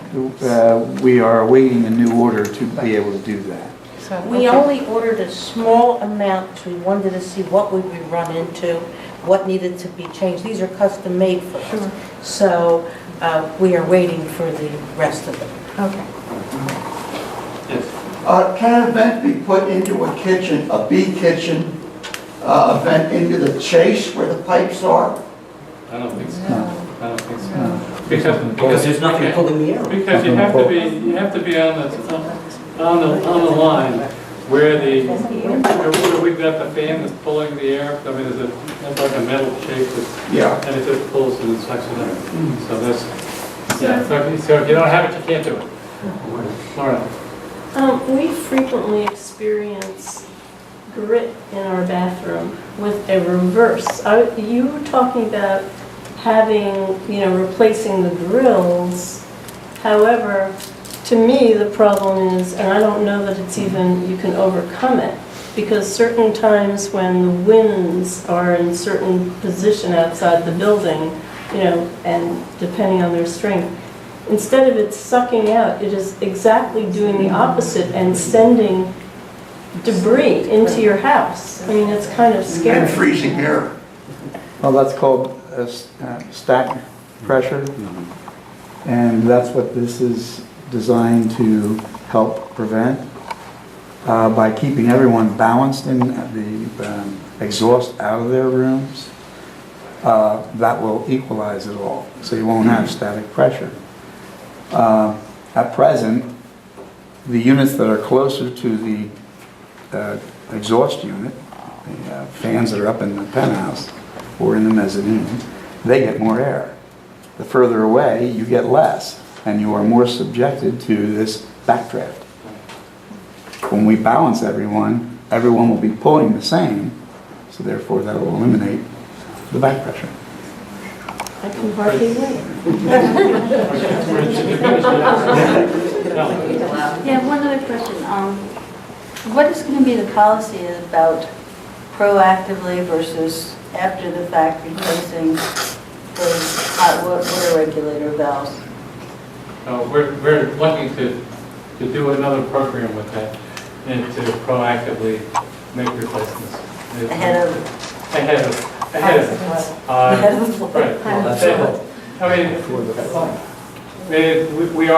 right. We have done that in the past, we're going to do it again. Yeah, I thought you had that. Yeah, we did, and we're going to do it again. Do you know when it'll start? Hers should be changed because her walls are open. Yeah, my walls And we are ask open that they be changed while the walls are open. Before I have it put back. No. Okay. It's on the... Up here.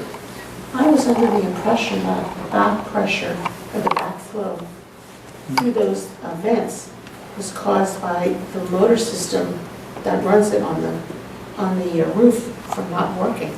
No. Will they be replaced?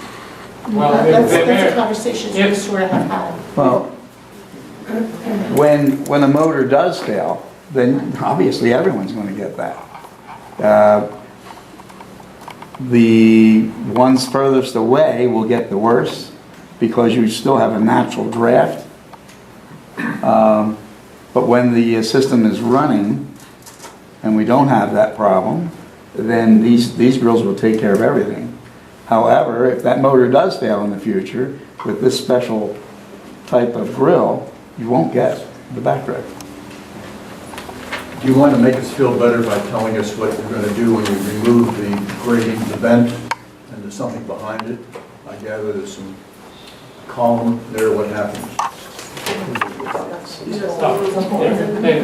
Dust and debris and all kinds of things. And it all falls into your shower. Well, that's from all these other recommendations. We are, when we take the grill off, we're cleaning that interior and removing the veins that may or may not be there. Some of them have been taken out over the years, and some people still have them. So we're removing them, and this is what's going in, is this new type of grill with a mechanism on the back that acts very similar to an airplane wing. But you're removing the accumulated debris. Oh, yes. That's accumulated over 50 years in some cases. Oh, yeah. Probably, the ones in the kitchen are. That's what's taking us the longest. That's what's taking us longer. Yeah. Some of I these thought things, it would be reassuring to know at least that is being accomplished. we're still discovering as we get through start these programs. Chris? Yeah, I had a situation which wasn't as tragic as some people's situation, but water got in between the concrete floor and the new wood floors and went in between the wood planks and soaked a rug, and I came in and was like, oh, where did this water come from? And the maintenance person who came up said it came from the outside and got between the concrete, or did it come from the convector? I couldn't never figure out where it came from. It warped the wood, but they brought up a big blower and kept it there for like 2 weeks. And so I didn't like yell and shout because the wood went back, and it fortunately didn't destroy the floor. But I don't understand how, can the water actually come in from outside and get between? Sometimes. There are a variety of different ways that water gets onto the floor. Probably the most common is from the convector, but in horizontally driven rain, it may find a way. There's the windows, around the windows, there's sometimes small holes. We are doing some caulking programs. We're looking at other aspects of the windows. But other than that, it should not be coming in through the concrete or at the floor level itself.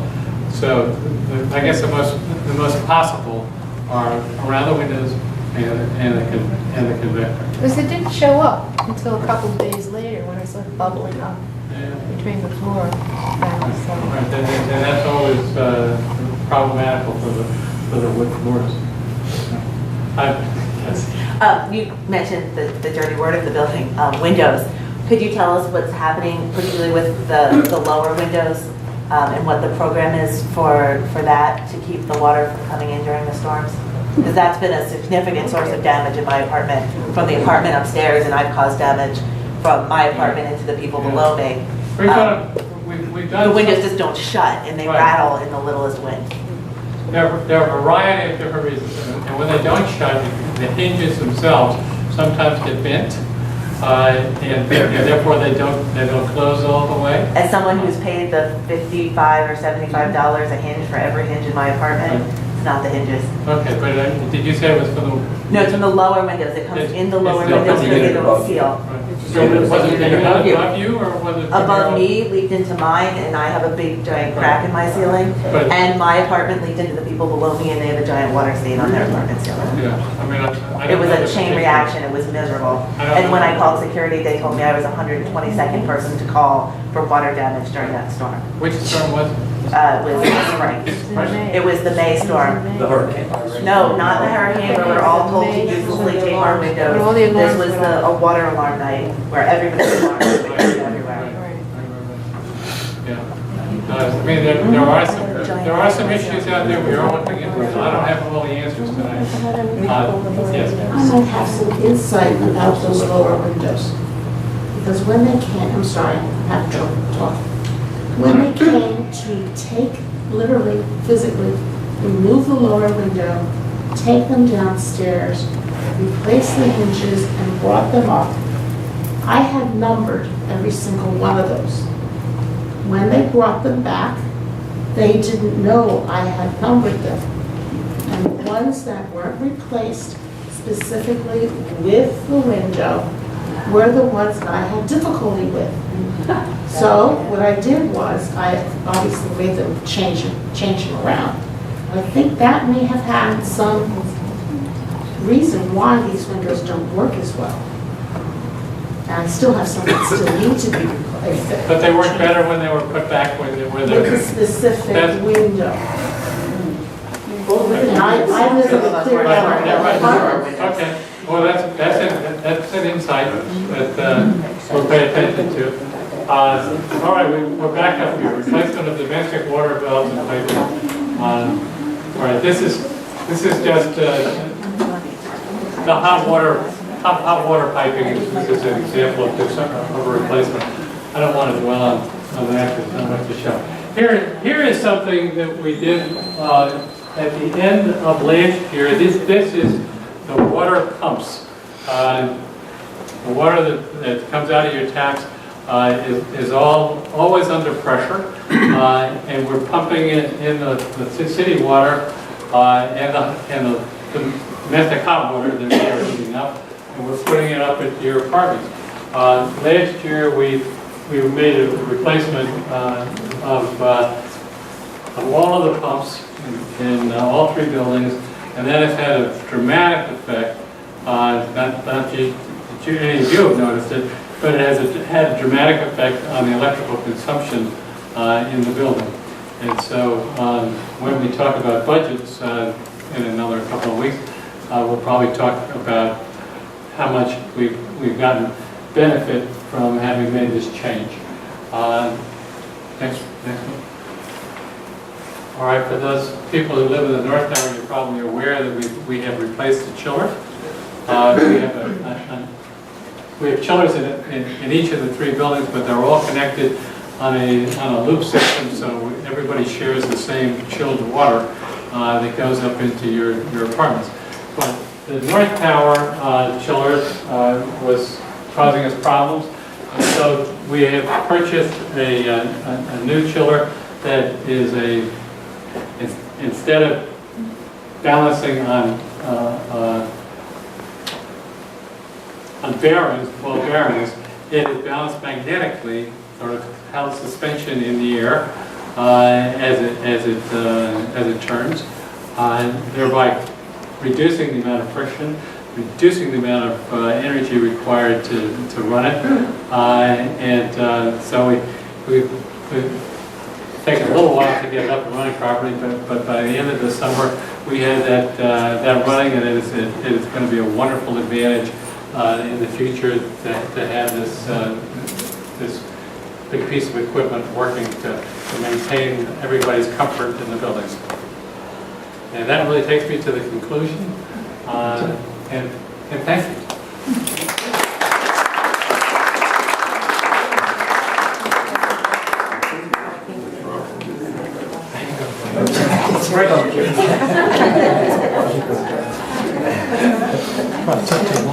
And actually, I'm up next. Thank you very much, Phil. I appreciate the thoroughness and the candor. The next item on the agenda is the negotiations with Zahav. As you probably know from the newsletter, we've been in negotiations with Zahav to potentially take over the space that was formerly occupied by the Maja Studios. And in addition, they've asked that they be permitted to have outdoor seating actually in the little portico area here, the plaza area right outside the covered area here. Because we're in negotiations and things are in flux, I don't have a lot really to say specifically about whether we're even going to reach a deal with Zahav. There are certain issues that are important to us as council and as representatives of the owners, and there are certain issues, obviously, that are important to Zahav in considering whether they think taking over the space will be a successful business venture for them. Some of the issues that we're considering relate to, for example, the outdoor dining, and one of the issues is whether there would be permitted any outdoor music, and what conditions would be imposed, whether we would put an absolute bar on music, whether they would insist that it won't work unless there is music. Those kinds of issues are the things that we're working through at this point. And I actually would be interested, I think all of us would be interested, in getting a sense from those of you who are here on what your feeling is, for example, about the outdoor dining. Whether that would be something you would view as an amenity, and whether you would feel strongly about the issue of music. And also one of the proposals that they have for the Maja space is to make that into essentially an event space. It would not at least under their current plans, would not be nightly dining, but would be used for, as function space, as event space, special occasions. And in order to do that, they would like to cut windows into some of the very long brick walls. One set of the windows would be on the wall that faces south, which would be facing the west tower. The other faces east, which would be facing the north tower. So those are the kinds of issues we're confronting. I guess just sort of a show of hands on whether people would feel comfortable with outdoor dining, let's first say with music. Can we ask questions first? Sure. Would that be a package deal with also taking the Mahjong space? That's one of the concerns I would have if we've got tables and chairs there. Does that impede access to the businesses? And if someone else wanted the Mahjong space and they had tables there, would that create some kind of access issue for whoever wanted to rent the Mahjong space? We are only considering the outdoor space as part of the package deal. And obviously, we understand that you can't block the entrance to the cleaners and, so forth, so that the seating would be arranged in a way where it would not impede access to the other businesses here. It would be, designed in a way to function for them, but also function for the other space here, the other businesses here. Alexis? Just a comment. Without hearing how loud the music would be, it's hard to just say yay or nay on music. Is it going to be amplified? I think amplified music, I think it's hard to imagine that amplified music wouldn't be offensive or intrusive. But if it's, some kind of a small group of musicians, and if it ends at, 10. I think you have to assume that music would not be live music. I think you have to assume it would be piped or amplified music. And I don't think, we have the ability to impose certain restrictions. If we decided that it was okay to have outdoor dining with music, and it would only be until a certain hour, and it would only be at a certain level. The problem, of course, is a slippery slope. Once it starts, it becomes an enforcement issue.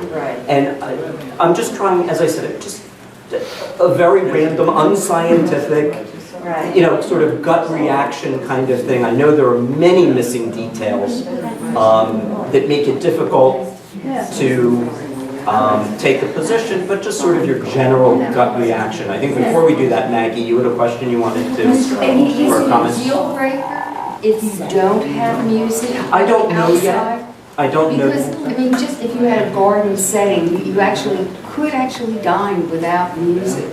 And you have the other option when you're in the restaurant for the music. Sure. And so the answer is I don't know yet, or we don't know yet, what is a deal breaker from their perspective.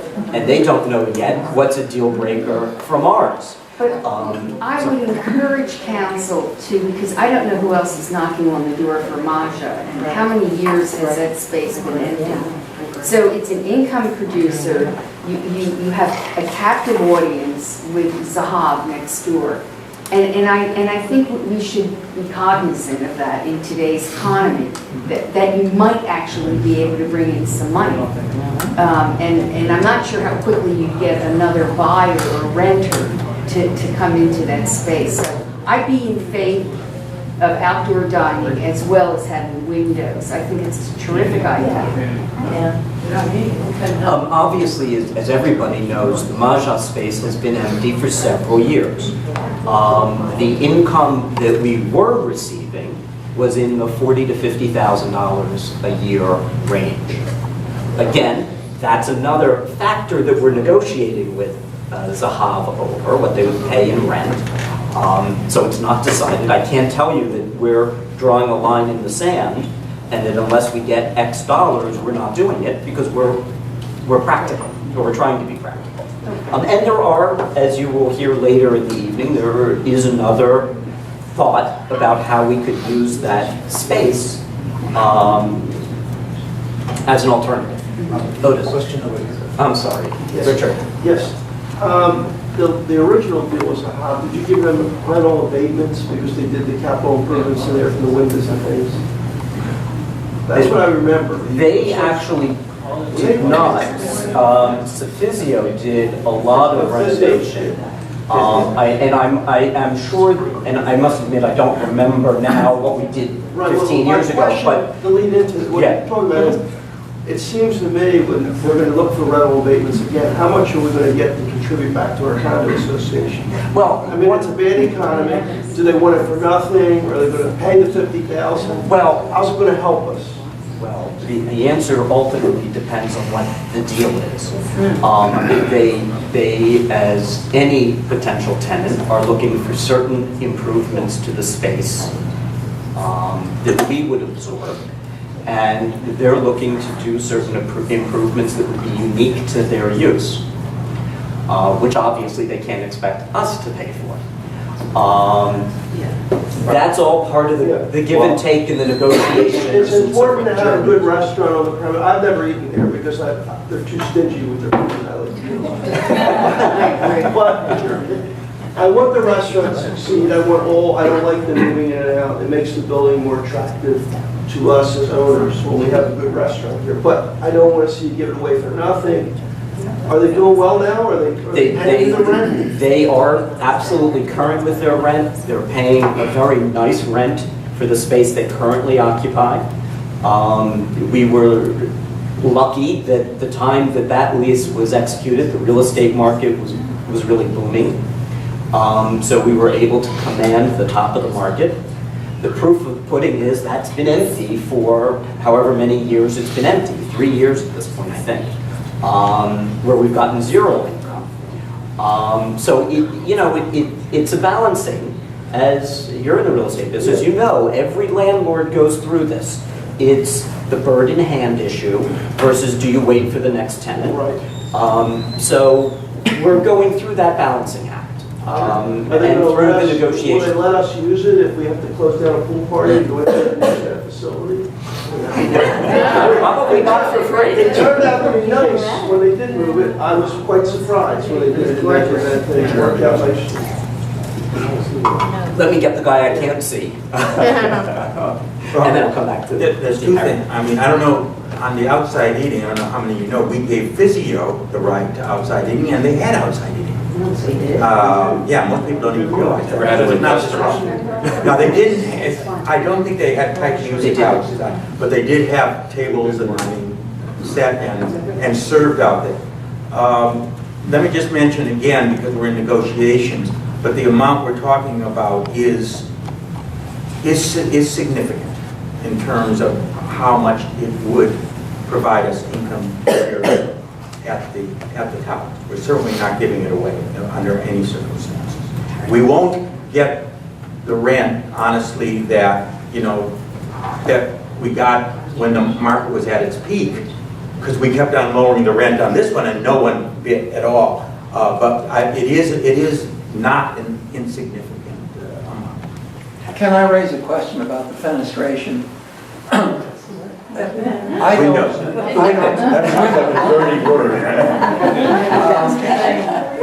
It is my impression, but I do not know whether the market building, the entire building, was constructed at the same time as the townhouses. It looks very much as if it was, because the brick is the same. It is presumably not part of the landmarked area of the three towers, although I don't know that. I don't know that for sure. Obviously, any improvements would have to comply. That would be an issue if it were landmarked or even adjacent to, and certainly of the same historic era because they were all built at the same time, is fenestration. And that is something that the Historical Commission is very sensitive to. And indeed, I think we all appropriately ought to be. The interior of the U is not a problem. But once you get to the exterior south side, where there's now a trellis, right, and the east side, below where Zahab already has fenestration, then I think we do have a design issue and a historic preservation issue, which is consequential. So apart from the issues that are going to be raised later with regard to do we do a deal with Sahab or not, we need to be very careful about the way we deal with those walls, because the walls are likely to be part of the historic fabric of the entire complex. There is no question that any improvements that can be made, or changes, let's use that phrase instead, to the facade of the building, whether it's fenestration or anything else for that matter, would need to comply with all of the relevant city regulations. There's no question about that, as would the outdoor cafe. They need to get an outdoor cafe license. They have to go and get a sidewalk cafe license. If they, whatever they would need to do to make it a legitimate, legal operation, they will have to do that. Well, I would suggest really going beyond that, because it may well be that it's not a matter of law, it's a matter of our perception of what the building should look like. Because we own it. Right. And it's our decision.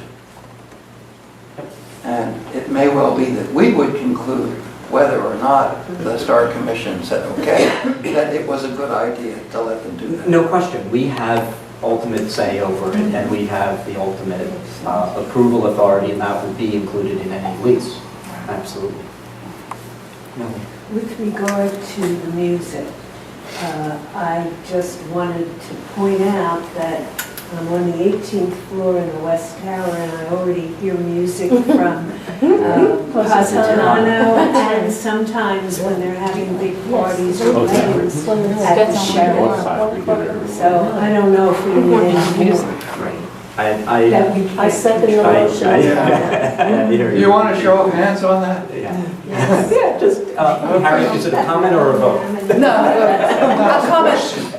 On that area, my concern is twofold. One is sanitation. You serve outside, you have to have busing stations. If it's not cleaned up properly, you create an environment that we don't want. And who is responsible for cleaning it up eventually? Is it our staff who sweeps and cleans it now, or is it something that they will tend to? So one is sanitation, and the other is there is very little ventilation under there in the summertime. Ron and I eat outside and in the grocery store a lot. You can't sit out there without being uncomfortable. So if a selling point for the restaurant is outdoor dining, it may in fact prove not to be as useful as one thinks, and then they'll want fans to kind of blow. Or anyhow, my 2 points are sanitation and really airflow. I don't think either one of them lends itself. And then with regard to a private event space, what do we do with the excess parking? We hardly have parking now for our guests. So those are my three. So before you take a vote, those are three things. Thank you. Smell. Thank you. Yeah, right. Thank you very much.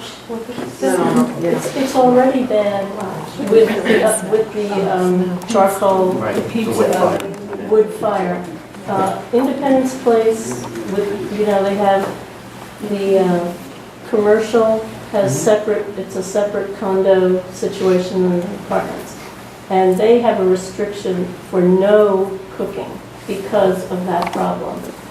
We live on the north, in a B on the North Tower, like you. You're probably not home. They start up those ovens. I mean, you can't, even with your windows closed, you get the smelling. And if they're going to expand the facility, they're going to have more ovens and more exhaust. And that's all greasy. It's the worst kind of thing for your lungs. I mean, it's just not a great idea. I have one other thing to suggest or think about. And I didn't have time before I came to the meeting. Has anyone looked up whether they're passing the health code for restaurants? We can't hear you. She's I'm wondering sorry, whether they've been of course, cited she at all said. for health violations, and of course it is, as she points And out, what their available on the citation is internet. at this point, and how does it change when they have outdoor serving? And who is responsible ultimately, since it is our property, as to what happens outside and how we're affected by that health code? I don't know. That part at least we can answer, that both of you have raised. It's going to be, A, the responsibility of the tenant, Zahar, to maintain the outdoor area properly, before, during, and after its use. And the Zahar is going to be, they'll have a contractual obligation to do that, it can be enforced, and they'll be liable to, if the city has any problem with anything that's not being done. Excuse me. That's about the only thing we can be sure of in this moving negotiation discussion. If they have an accident where they're not covered, then do they come to us as big buckets? Insurance coverage is also going to be a requirement of lease, as it is with any lease. But the likelihood is that if somebody were to have a personal injury case, they would absolutely name us as well. But that's a liability that we have no matter who's the tenant. So What would the rent be? Well, What is the square foot rent? the square footage is 3,000. We're negotiating with them over the price per square foot. Is that for the existing? They're currently paying Not Maja? 26. They're paying 26 a square foot for what they currently have. I'm sorry, no. Did that include Maja, or is that? No, the 3,000 square feet is the Mahjong space. Oh, that's just the Maja. 2,900. Sure. It's slightly more than 3,000 now, they'll have very slightly less than 3,000 extra if they take over the Masha space. And how long a lease would they have? Again, that's subject to negotiation, but in general, what we do is we do a 5-year initial lease, and then you do renewals, usually of the same 5 years, and you usually do 2 or 3, so that they would have 15 or 20 years. We would likely make it so that the leases coincide, so that if there's 2 years, and I don't recall off the top of my head, if there's 2 years left on the current space, we might either force them into a renewal of that space now, so that it ends up with 5 years for both spaces, or we might do, and I would be less likely to do this, a 2-year initial and then 5 years and so forth. I would be less likely to do that. I would much more prefer to force them into a early renewal so that we get a full 5 years for the new space. Isn't that a short lease? That's short A for- 5-year lease, Yeah. and to have to renovate and. But that's not unusual. That is a very common, that's what it was. At $26 a square. That's what it was. Well, there are increases that are built in, all sorts of possibilities. John? I've run into different people coming from, let's say, from 3rd Street who ask me where is Zahat, and so I point to the door over in the corner. If there were a new arrangement, would the Maha, would that door still be there? Would it say Zahat #2? Or would it have? Assuming they use the same name for their event space, which I presume they would, or maybe they'd call it whatever the Hebrew word for silver is. Right. I don't know. No, those of you who don't know, Zahav is gold. Right. And then I run into people coming from the other way, and they say they can't, is there a way to get to Zahav's coming from Walnut? And I send them over to 3rd Street so they don't have to climb steps. They're in a wheelchair, but have an older person there. And Zahav has a problem, or that whole space has always had a problem with the entrance from here, which isn't really an entrance. And then the entrance on the side, which nobody can see, so they put the big sign facing the historic buildings of National Historic Park on the north side. Remember when all those signs came up? The windows were put in out in an outrageous position, which I'm very glad to hear someone else bring up the importance of putting windows in the building around this place. They were just sort of plopped in one day, they came up. I don't remember there being any drawing presented to council or anybody. It was an outrageous Well, sort of Zahab, to be fair to imposition. It was a Zahab, commercial. they didn't do that. It was not Zahab, but all I'm saying is, please have drawings done so that this can I be understand, studied. And new signs, if any signs, I hope there's no new illuminated signs on the east side John, and the south I side. perhaps made a tactical error in asking people for some input and some sense of what they want. And this is not designed to have a committee of 50 negotiate release. I apologize if I gave that impression. I really though would like to get a sense of whether people think, ignoring the music issue, whether they think outdoor dining would be a nice amenity, or whether they think it would detract from the general lifestyle that we're trying to create here at the Towers. So let me just leave it at outdoor dining versus no outdoor dining, ignore the music issue, assume that council will work through that issue appropriately. So, show of hands for people that think outdoor dining would be a nice idea. And people that think it would be a bad idea. And people who couldn't care less. Not in this room. Some people wish to complain about the smell. You know, there are lots of other issues, which is why, you know, I realize I need to rein it back in. The kind of outdoor dining we have now, the casual. Yeah, you already have people. No, eating I know, but outside. that's different, it's different than a restaurant that's sort of formalized, you know, with waiter stands and where you don't feel invited, whereas this is, it's sort of more exciting. Right, it would be more proprietary. Right. Understood. And I think, you know, ballet, the traffic thing, we really need to think about, how are they going to get 300 people at one time into their space? No, but it's going to be our problem because we're going to have a valet down there on Dock Street, or they're going to want to put one in our Yeah, parking lot. there's no question that there are a wide number of issues that need to be resolved as part of the negotiation. As I said, I am not prepared to make a committee of 50 to negotiate this lease. I do understand. What are other ideas for You the have a space? Well, right now, which is a perfect segue to the next segment of the meeting, as everybody is aware from the agenda. So, on that lovely note, Harry. Thank you. I think you'll notice that my mouth shut most of the time during your presentation, although I was very anxious at times to jump in. But I've only been on council for a few months, and I have to say that I've been very impressed and honored to serve with you and with everybody else. Excuse me.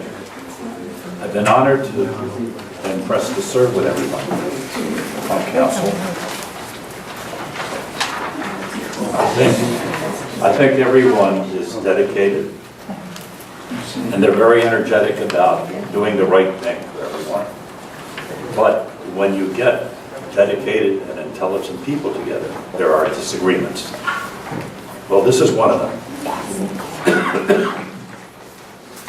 I could delve into why having Zaha is a bad thing, but that wasn't my intention today. Even as a business, forget about the aesthetics of whether or not there's outdoor dining, or music, or windows.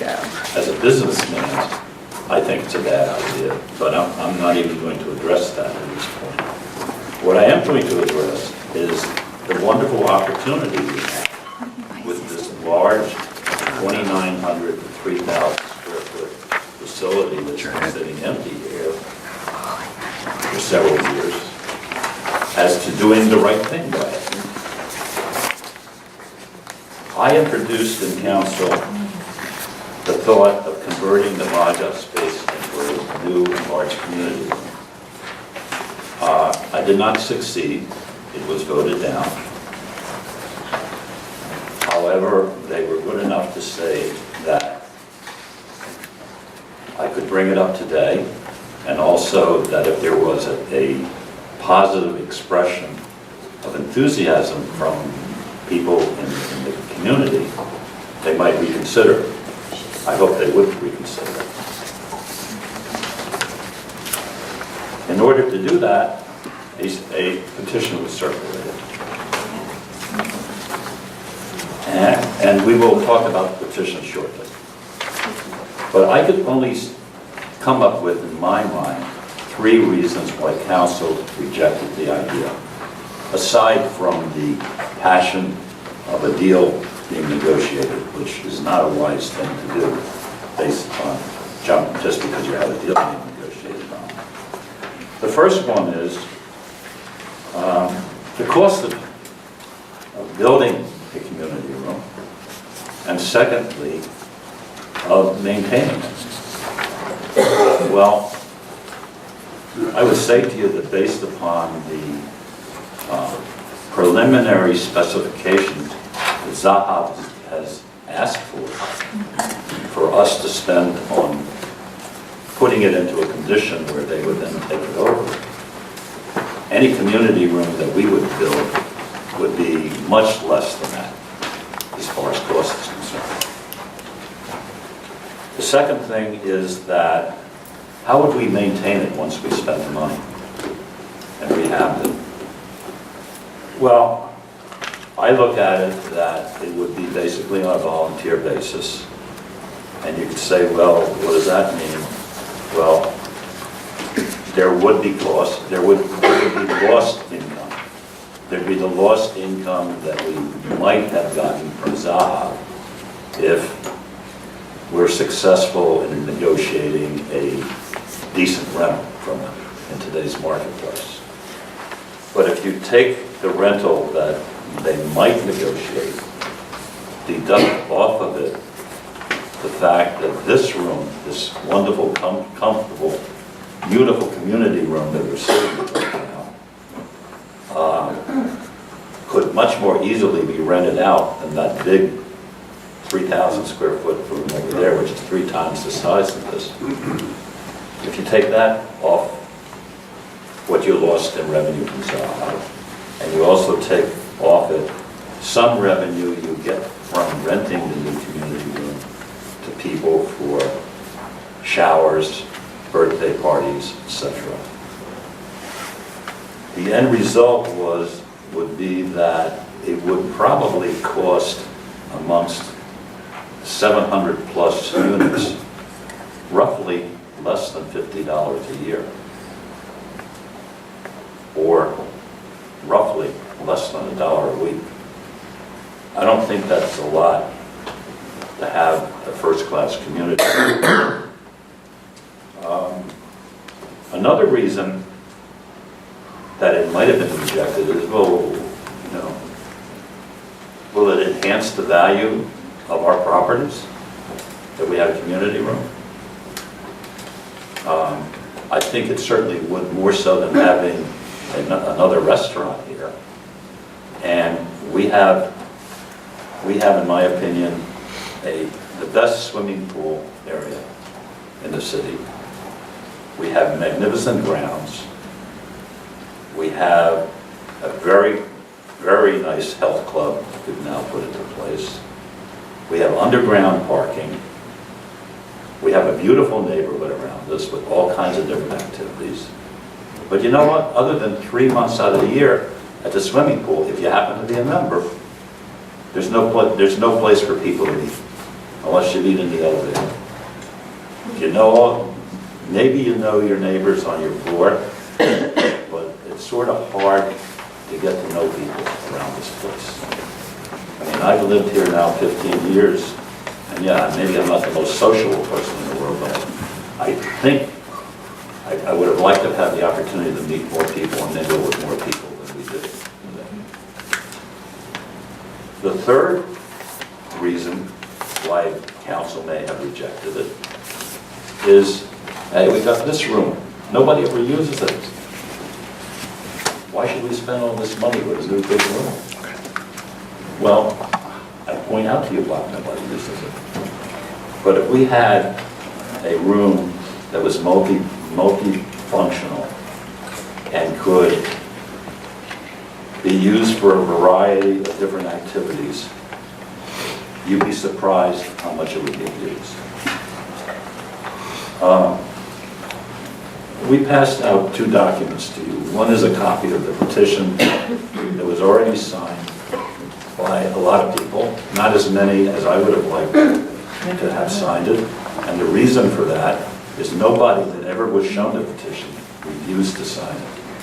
The only reason that we didn't get more signatures was the poll shut down, and there was no place to find them. Okay? Of the 700 plus units that are in this facility, about 60% of them are residents. The other 40% are rental properties. So out of that 60% that are residents, close to 20% of them, 20% of the units there signed this petition to ask for a community room. So I think that's a pretty strong message right there. But if you believe in it, you all have a copy of it. And I'd love you to sign it if you believe in it, and then deliver a copy of that to Beverly. We'll see what happens after that. Is there a counter petition for the people that are not in favor? Well, Because you don't get that. You know, you should go both ways. The other thing is that I'm not I'm interested in me. the question is, what are you going to do with this room? Well, as you can see, I created an imaginary calendar of the 7 days of the week for activities such as cards, yoga, book club, wine tasting, young professionals happy hour, children's arts and crafts. But old professionals. Sunday afternoon football game. Would you like to watch a game or a World Series in company rather than sitting in your own little apartment? Plus it's an event, it's available for rental, not only for all of us, but for anybody else in the area. Zahav can rent it for an affair.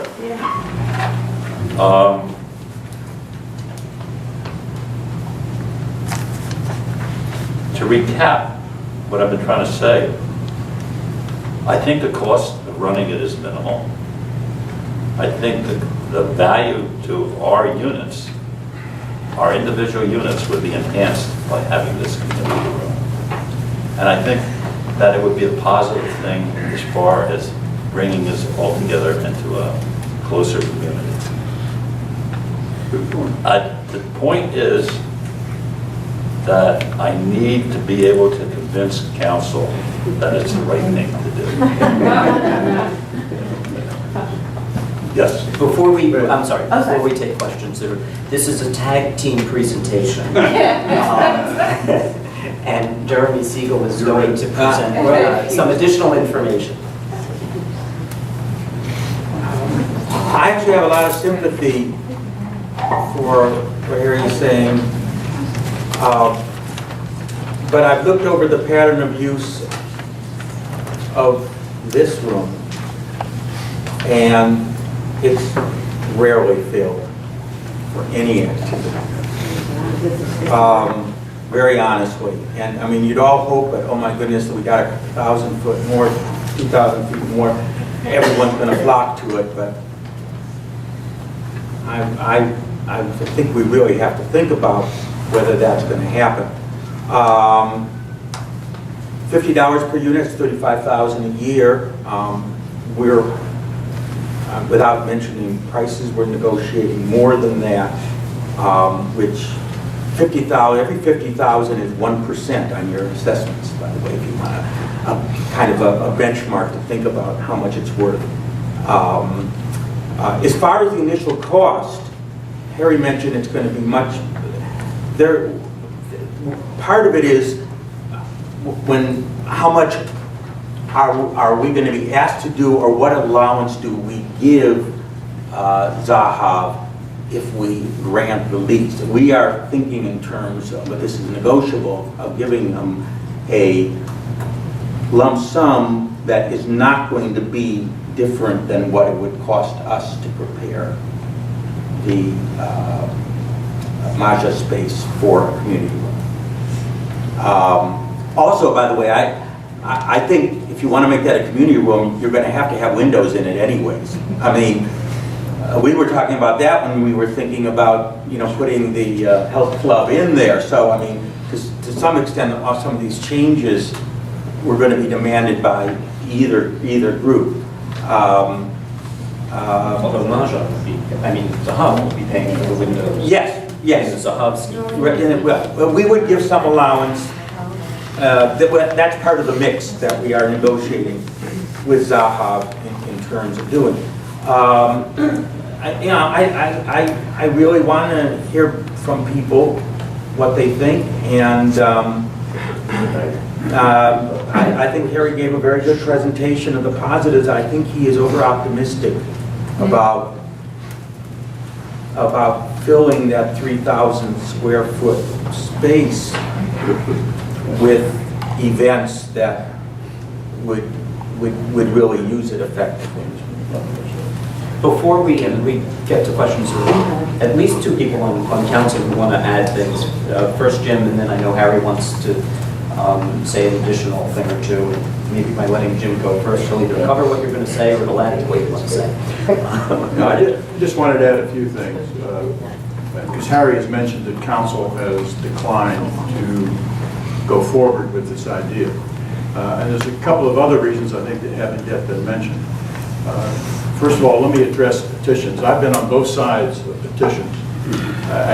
And I am not offended by people circulating petitions, but you have to recognize that people, if you would hand me a petition saying, would you like to make that a venue space in a great community room, I'd say, yeah, that sounds good.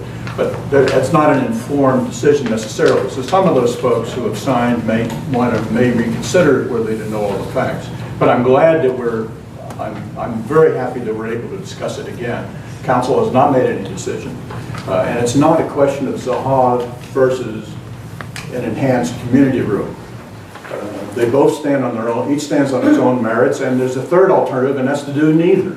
Because we still have in mind the possibility of doing something else with that room, such as not only finding a tenant, we've been unsuccessful so far, but we've reduced the rent arrangement, that may still happen, or the possibility of dividing the Maja space into two and making two 1,500 square foot spaces, which might make it easier to rent.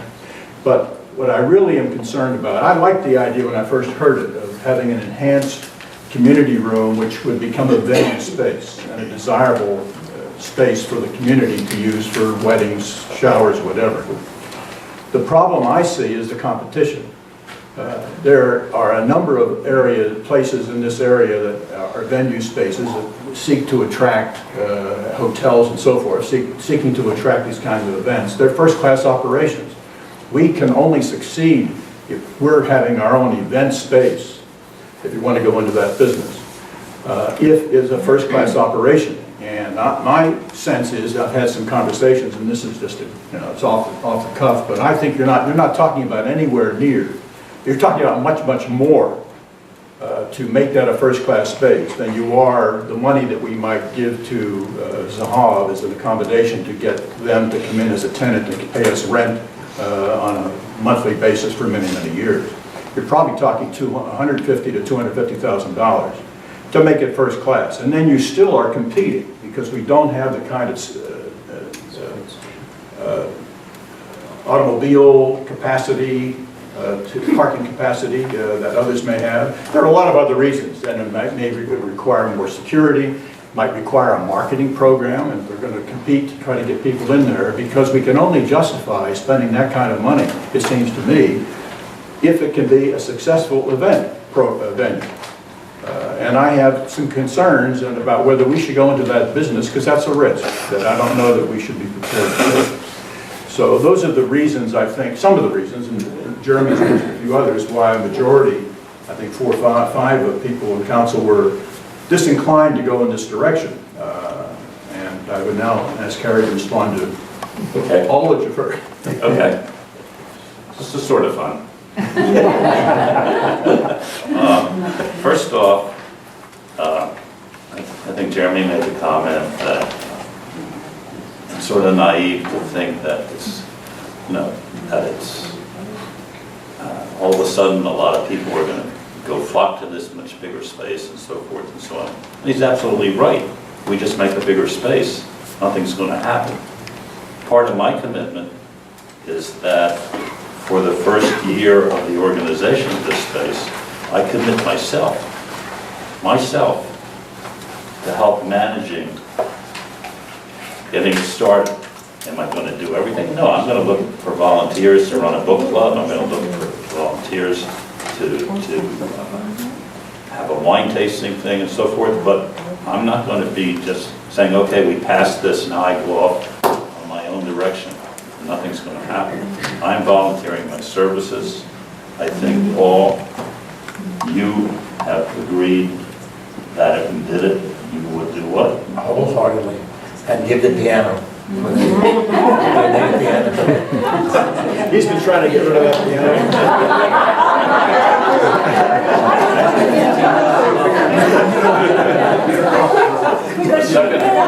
The second thing, comment that was made was where I said that it would, our lost income would be approximately $50 a year per unit. I still stand by that. I respect you, Jeremy. I think you're a great economist. If I wanted to invest in the stock market, I would come to you. Okay? I was a CPA. I was and still am a successful businessman. I counsel and mentor businesses all over the city. I think I know something about numbers and I know what I'm talking about. What I will say is that when I said $50 a year per unit, I'm saying the lost Zaha rental negated by the fact that we would collect rental from this facility and a minimal amount of rental from facilities. We don't need a marketing director to bring in outside events, or we're not going to compete with the outside world. My numbers are based upon roughly $5,000 to $10,000 a year of revenue for renting this new facility. That's not a big deal. Okay. Windows, I can't answer. I did not envision we would need windows. As far as fixing up the new facility as compared to what we would spend with Zaha, yes, we wouldn't lay out the money with Zaha. The way I believe you're describing it is we'll give them a rent abatement so they can spend the money. No, I said give them a building allotment rather than... Well, it's the same thing. It's money out of our pockets. But the thing is that if we decided to do this, there's no magic that says we have to do the total reconstruction of that facility in 1 year. That can be done over 2 or 3 years. Yes. Okay, Harry, if it makes you feel, she's for you, I'm for Jeremy. This is the deal that my father has a luxury high-rise in condo in Florida. The restaurants are hard to get. Maybe it's more competitive. They're giving free rent to their restaurant to keep them in the condominium. We have to make, I was here since Copper Penny was a door, and you guys have been there too. I think we have to go with, make Zaha happy. I'm in favor of outside entertainment. If it makes them pay more rent and makes it a viable place, we can have in the contract, the lease with them, that they give us 1 or 2 parties a year. And they do all the aggravation of the work for us, and we don't have the risk. As long as they sign personally and do all the work, and we're guaranteed the income, we get our pool party, they do the work, they're happy. That's what I favor. Zaha. I've never eaten in the place. What if they won't sign personally? But I think we got to make them happy. What if they won't sign personally? What if they won't give you their... Let me tell you something. They're in Philadelphia Magazine all the time. They seem to be very well. They seem to be very successful. And they have a reputation in Philadelphia right now. And still, I won't go there to eat because the portions are small. I'll get to you. I want to start by saying, people who know me, it's rare that I actually agree with the majority of council, so this is meaningful.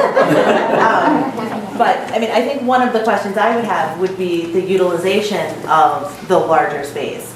Because looking and not, I know this is, would obviously be open discussion, and you're very generous to offer 1 year of event planning services, but when you look at what we have in this community already, you know, if one is inclined to take a dance class, we have Society Hill Dance Academy. If one wants to watch a football game with their friends, I go to the bar a block away.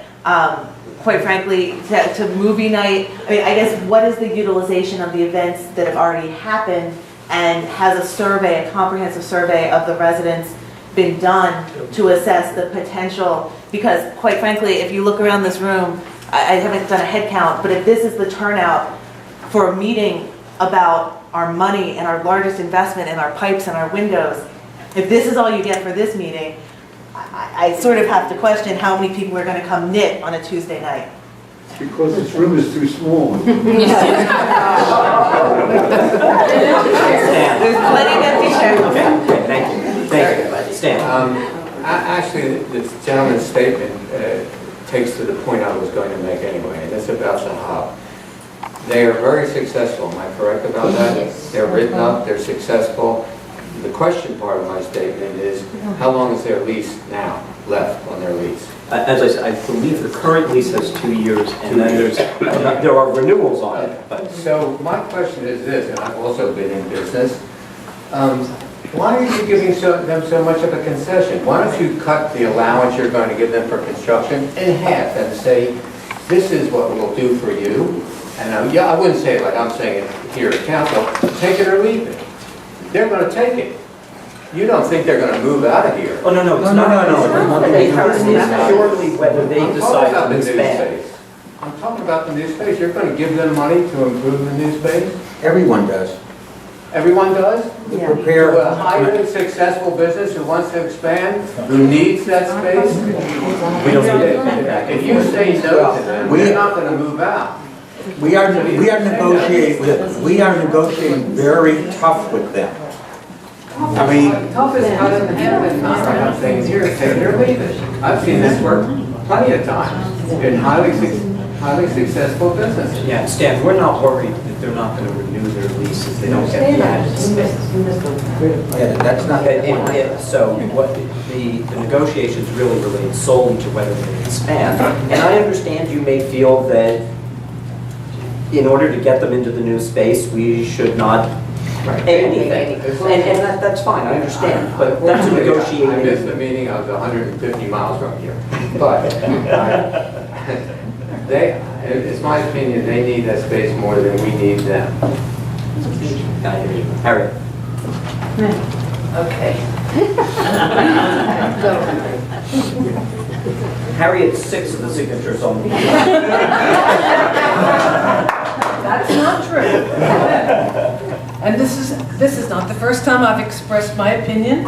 After the tango party, I wrote a letter and said how wonderful it was, and even pigeonholed Jim Moss, who was about the only council member there that I can recall that, I'm sorry, Otis, I didn't see you. I saw Teresa, but I didn't see you. I wasn't here. Oh, well, maybe I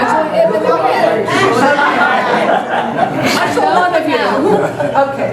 First of all, I want to thank Harry for really putting himself in a very vulnerable and open position for a new council member. We've rarely seen that level of activism, and I want you to know how much we appreciate it. So thank you.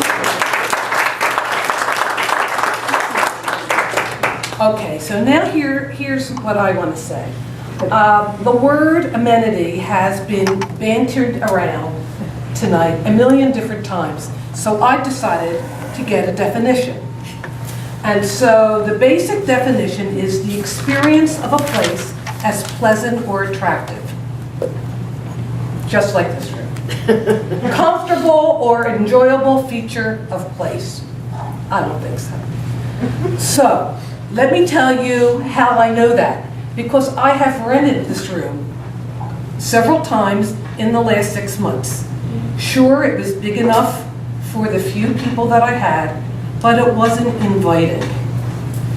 The bathroom, the kitchen, the walls, the carpeting, the furniture. It just, no matter what wonderful help I got in setting it up, It didn't do what I wanted to do as a consultant, but it was convenient. It was convenient for my clients, it was convenient for me.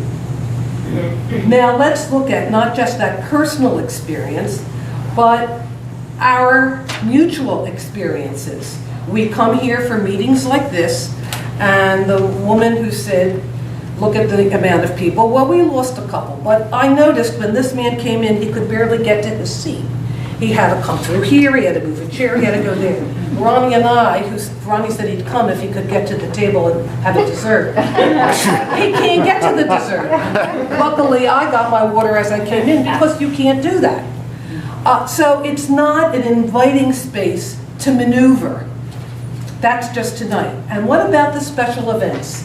We have political forums, and hopefully if we have 8 candidates, we'll have a lot of people. There's just not enough room.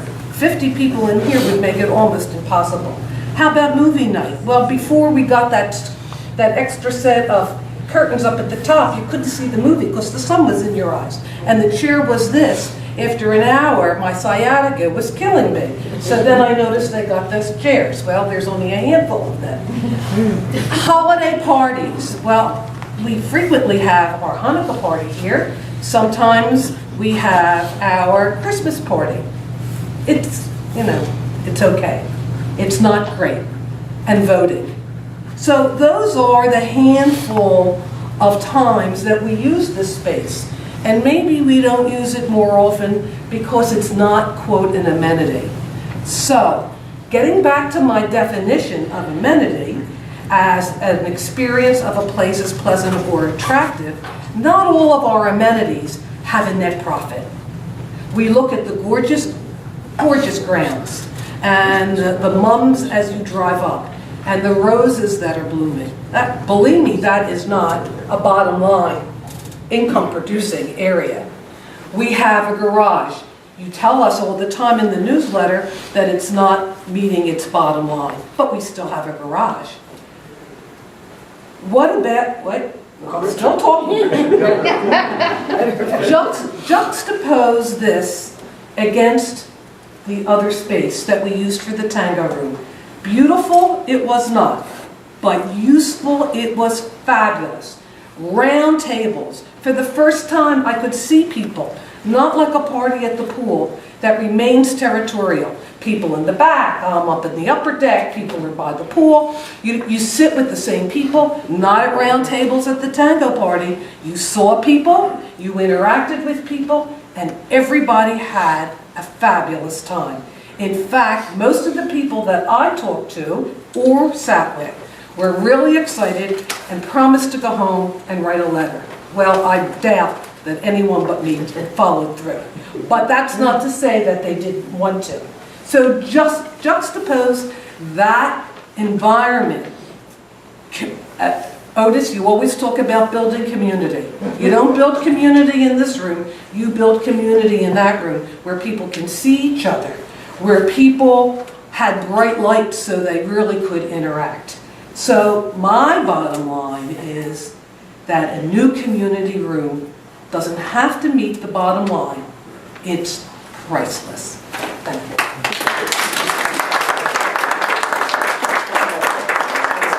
As the hour continues to work its way around. May I say one thing before you close it? Yes, Paul. Thank you very much. I've been here in the towers, the second person to move in, back in 1960, when the other 2 buildings weren't even built, was just the West Tower. I've been in all 3 buildings. I want to make this short. The first community room was in the penthouse of the West Tower. We took 3 of the apartments, and that was the community room. We did that for several years. After that, we moved down to where the gymnasium is now. That was another community room. Remember, Harry, that beautiful night? Yes, I do. And Robert remembers we had a party for you there. But we outgrew that one. And then we came here, and we're outgrowing this one. Now, you all won't remember, but before we had the guest apartment, most people were against it because we didn't think it would be used. Now it's rented constantly. And if we had a community room over there, and I do not, and I must tell you this sincerely, being here for over 45 years, I have seen every bit of space that's ever been rented left. and it had to be rented again. No matter, we had the greatest supermarket with Mr. Plum. Copper Penny was phenomenal. Spezia was phenomenal. They all were good, but then they were faded. And to be stuck with Saab and Maja as a big, you're going to be very difficult to rent. I'm against that. And Jeremy, I don't want to tell you your business, but you're the greatest man in the world. But I've rented many businesses. When people come into my place and say, I want your business, I say, this is the rent, this is the lease, you do everything according to mine. I do not give you one penny to fix it. And I think it should be the same way here. Thank you. Thank you. Why don't we go this way with this community room if you want to? Go into the condo shop, how long will they stay here? Well, there's a space in between. I would like to There's the say, salon. Fisco can move anywhere they want. As long as on this side. It's very important to keep them the rest of the time. You're right.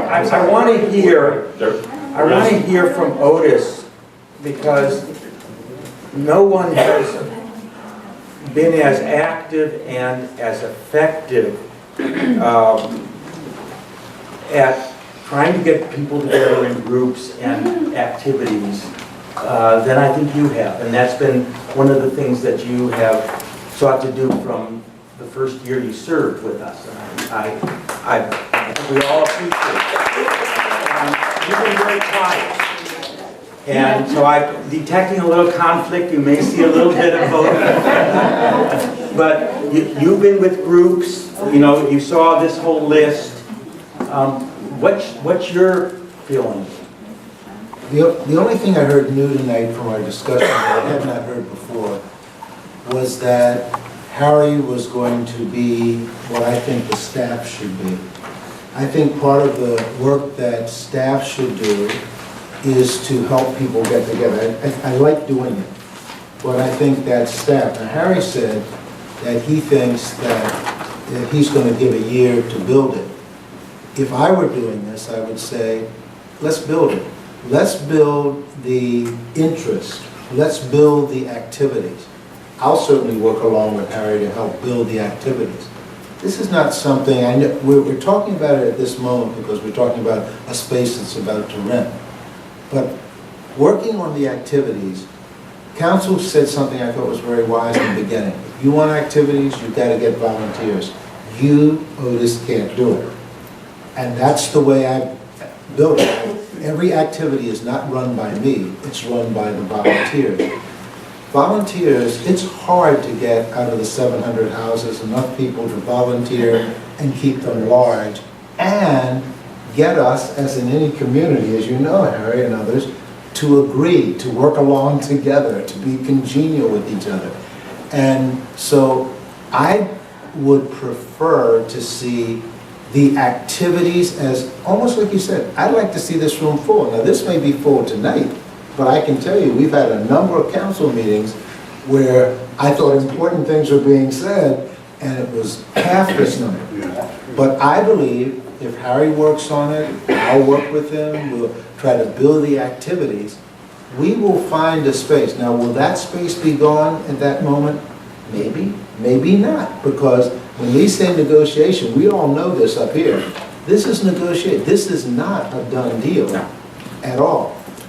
But I know we're afraid that the space will be gone. I'm not a businessman like Harry is. I'm not. So I'm not voting on that in front of you, but I am saying getting activities going, working with volunteers leading them, is a serious task that one spends a lot of time on.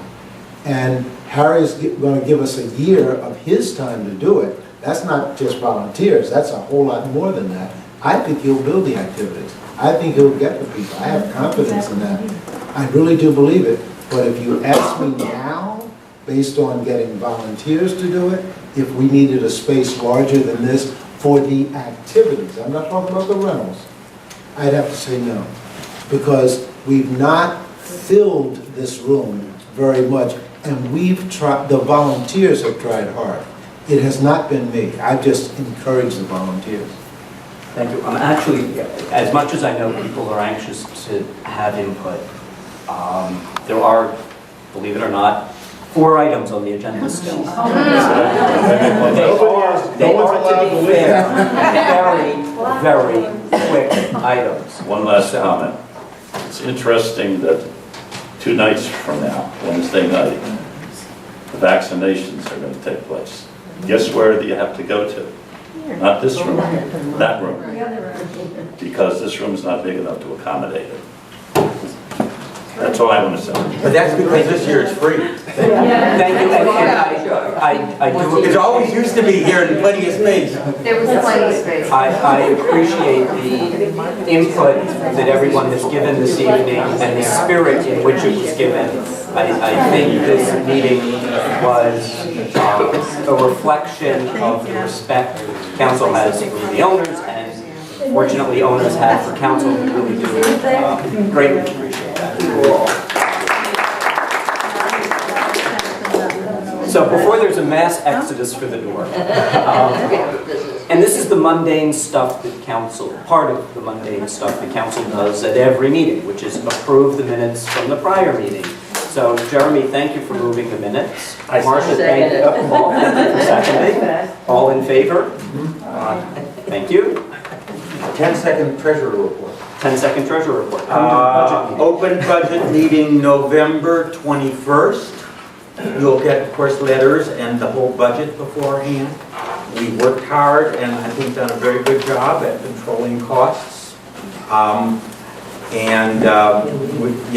Phil reviews all the final numbers, so I don't want to give out a final number here, but we've all worked hard and I think we've done a really good job. And the 21st, we would like to see you all for your input and feedback.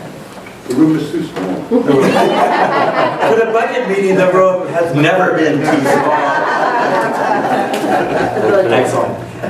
Thank But if we raise the 10%, it would wouldn't be too big, right? Jeremy, thank you for that expedited report.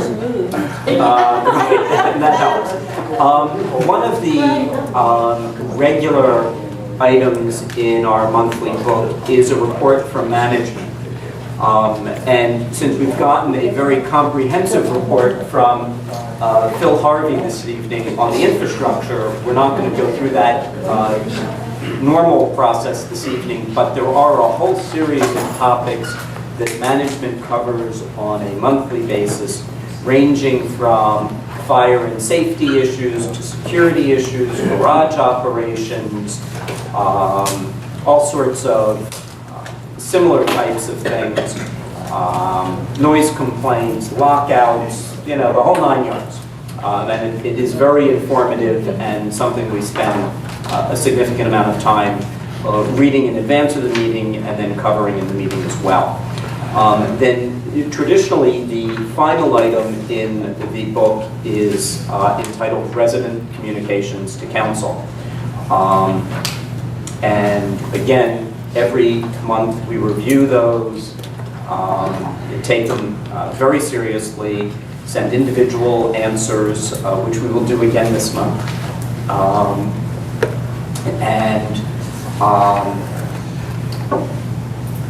Then we adjourn. Make a motion to One fast take thing, Yes, Mel. I just And want then to Maggie, I'll say, get to you. when it comes to petitions, I resent the fact that I never got one. And I think if you're going to send out a petition on a subject that's that important that will involve money, you need to put it door to door on every owner's. You're not allowed. You're not allowed. Not allowed to. You're not allowed. Why? It's a tower's. No, because you have all kinds of things under your door that you wouldn't want. But you have, This you write for. you have a petition in your hand Let me now. just get to Oh, I Maggie. know that. It's a little late. No, it's not. Well, I'm not interested.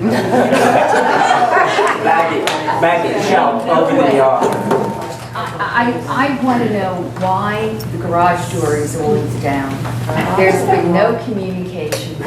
And I want to know, have there been incidents that we can state? Because I've been living here for multiple years.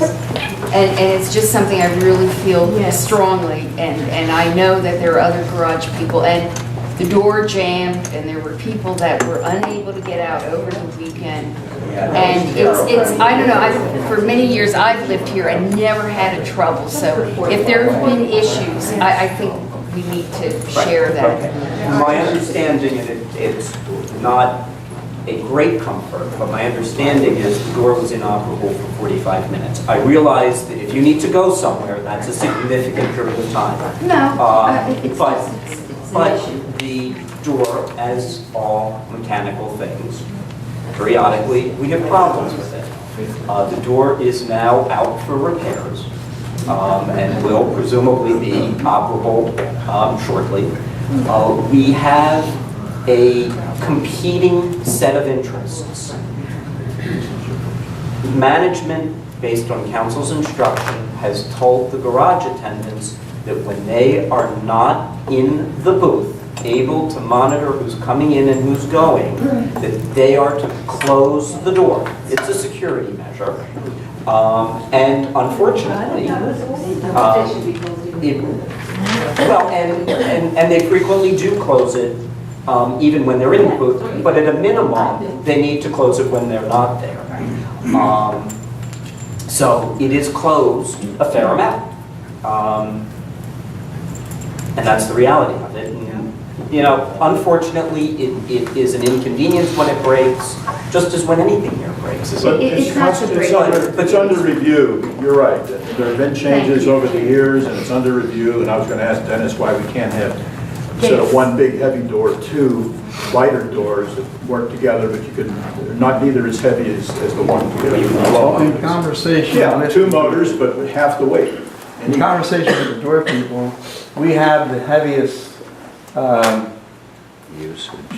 usage, right? That door is opened and closed 200 times in 90 days. and it's 100,000 opening and closings in a year. Actually, 115. Yeah. Imagine opening and closing your refrigerator door that many times. Guess what's going to happen? Jim, as far as your question, Brett, do you want to tell Jim and everyone else about the research we did about the two doors going? Actually, I priced those doors out, and you lose some of your drive lane, the doors that swing sideways. Oh, I think Jim was talking about having just two panels that raise. And you would then just have two motors. You have two motors, but each motor is pulling only half the weight. The one motor now. The issue really has never been the motor with the door. In the top of the door, there's a giant pipe that has a giant spring inside of it to roll the door up. What goes is the spring inside the pipe. Maybe a spring for half the door might be easier than a spring for the whole. I've never heard of it. By the way, it's under Have a lot of head on it. Have there been robberies and things of that sort? I'm just curious, have there been issues from outside people coming down the ramp and doing something to the garage? There definitely were periods of time where doors were not being closed as regularly, where we did have people who didn't belong in the garage coming into the garage. And there have been higher incidences of crime in the neighborhood that caused us to revisit that issue. Crime moving closer to the towers. Not at the towers, but moving closer. I'm going to try to wrap this up, Mary. And then Mary first. Just one thing, just briefly. So before the World Towers were taken down on 9/11, somebody drove a bomb into the garage. So if we are known to have our garage doors open, I don't want to be, negative and say there's somebody with a bomb going to drive into the garage, but if we are known to have our garage door open, I just think it's a security. Yeah, I agree. I want to say, I'm probably in and out of our garage at all kinds of hours more than the typical person here. So with that garage door down, I think it's a wonderful idea. And I have been one of the persons through the years that reported seeing someone come in, it was about 2 or 3 o'clock in the morning. The other thing is that I would like to have people think about the possibility that if you park in our garage, you should have a means of opening up the garage, meaning the clicker, right? Why? Because I have been stuck third car up. If your second car, I can open the door with my garage, with my clicker, and if I'm third car, I can't. And that's not right. Well, we do have a requirement, and we have to review it, that everybody who parks in the garage is to have a garage door opener. And that's something that we'll review. Because who knows who was in the two cars in front, Correct. right? And it's 3:30 in the morning. Right, it's not required. People shouldn't be parked on the side using their cell phone. Oh. Well, I appreciate everyone coming out. It was a very long meeting. Thank you. Have a great night.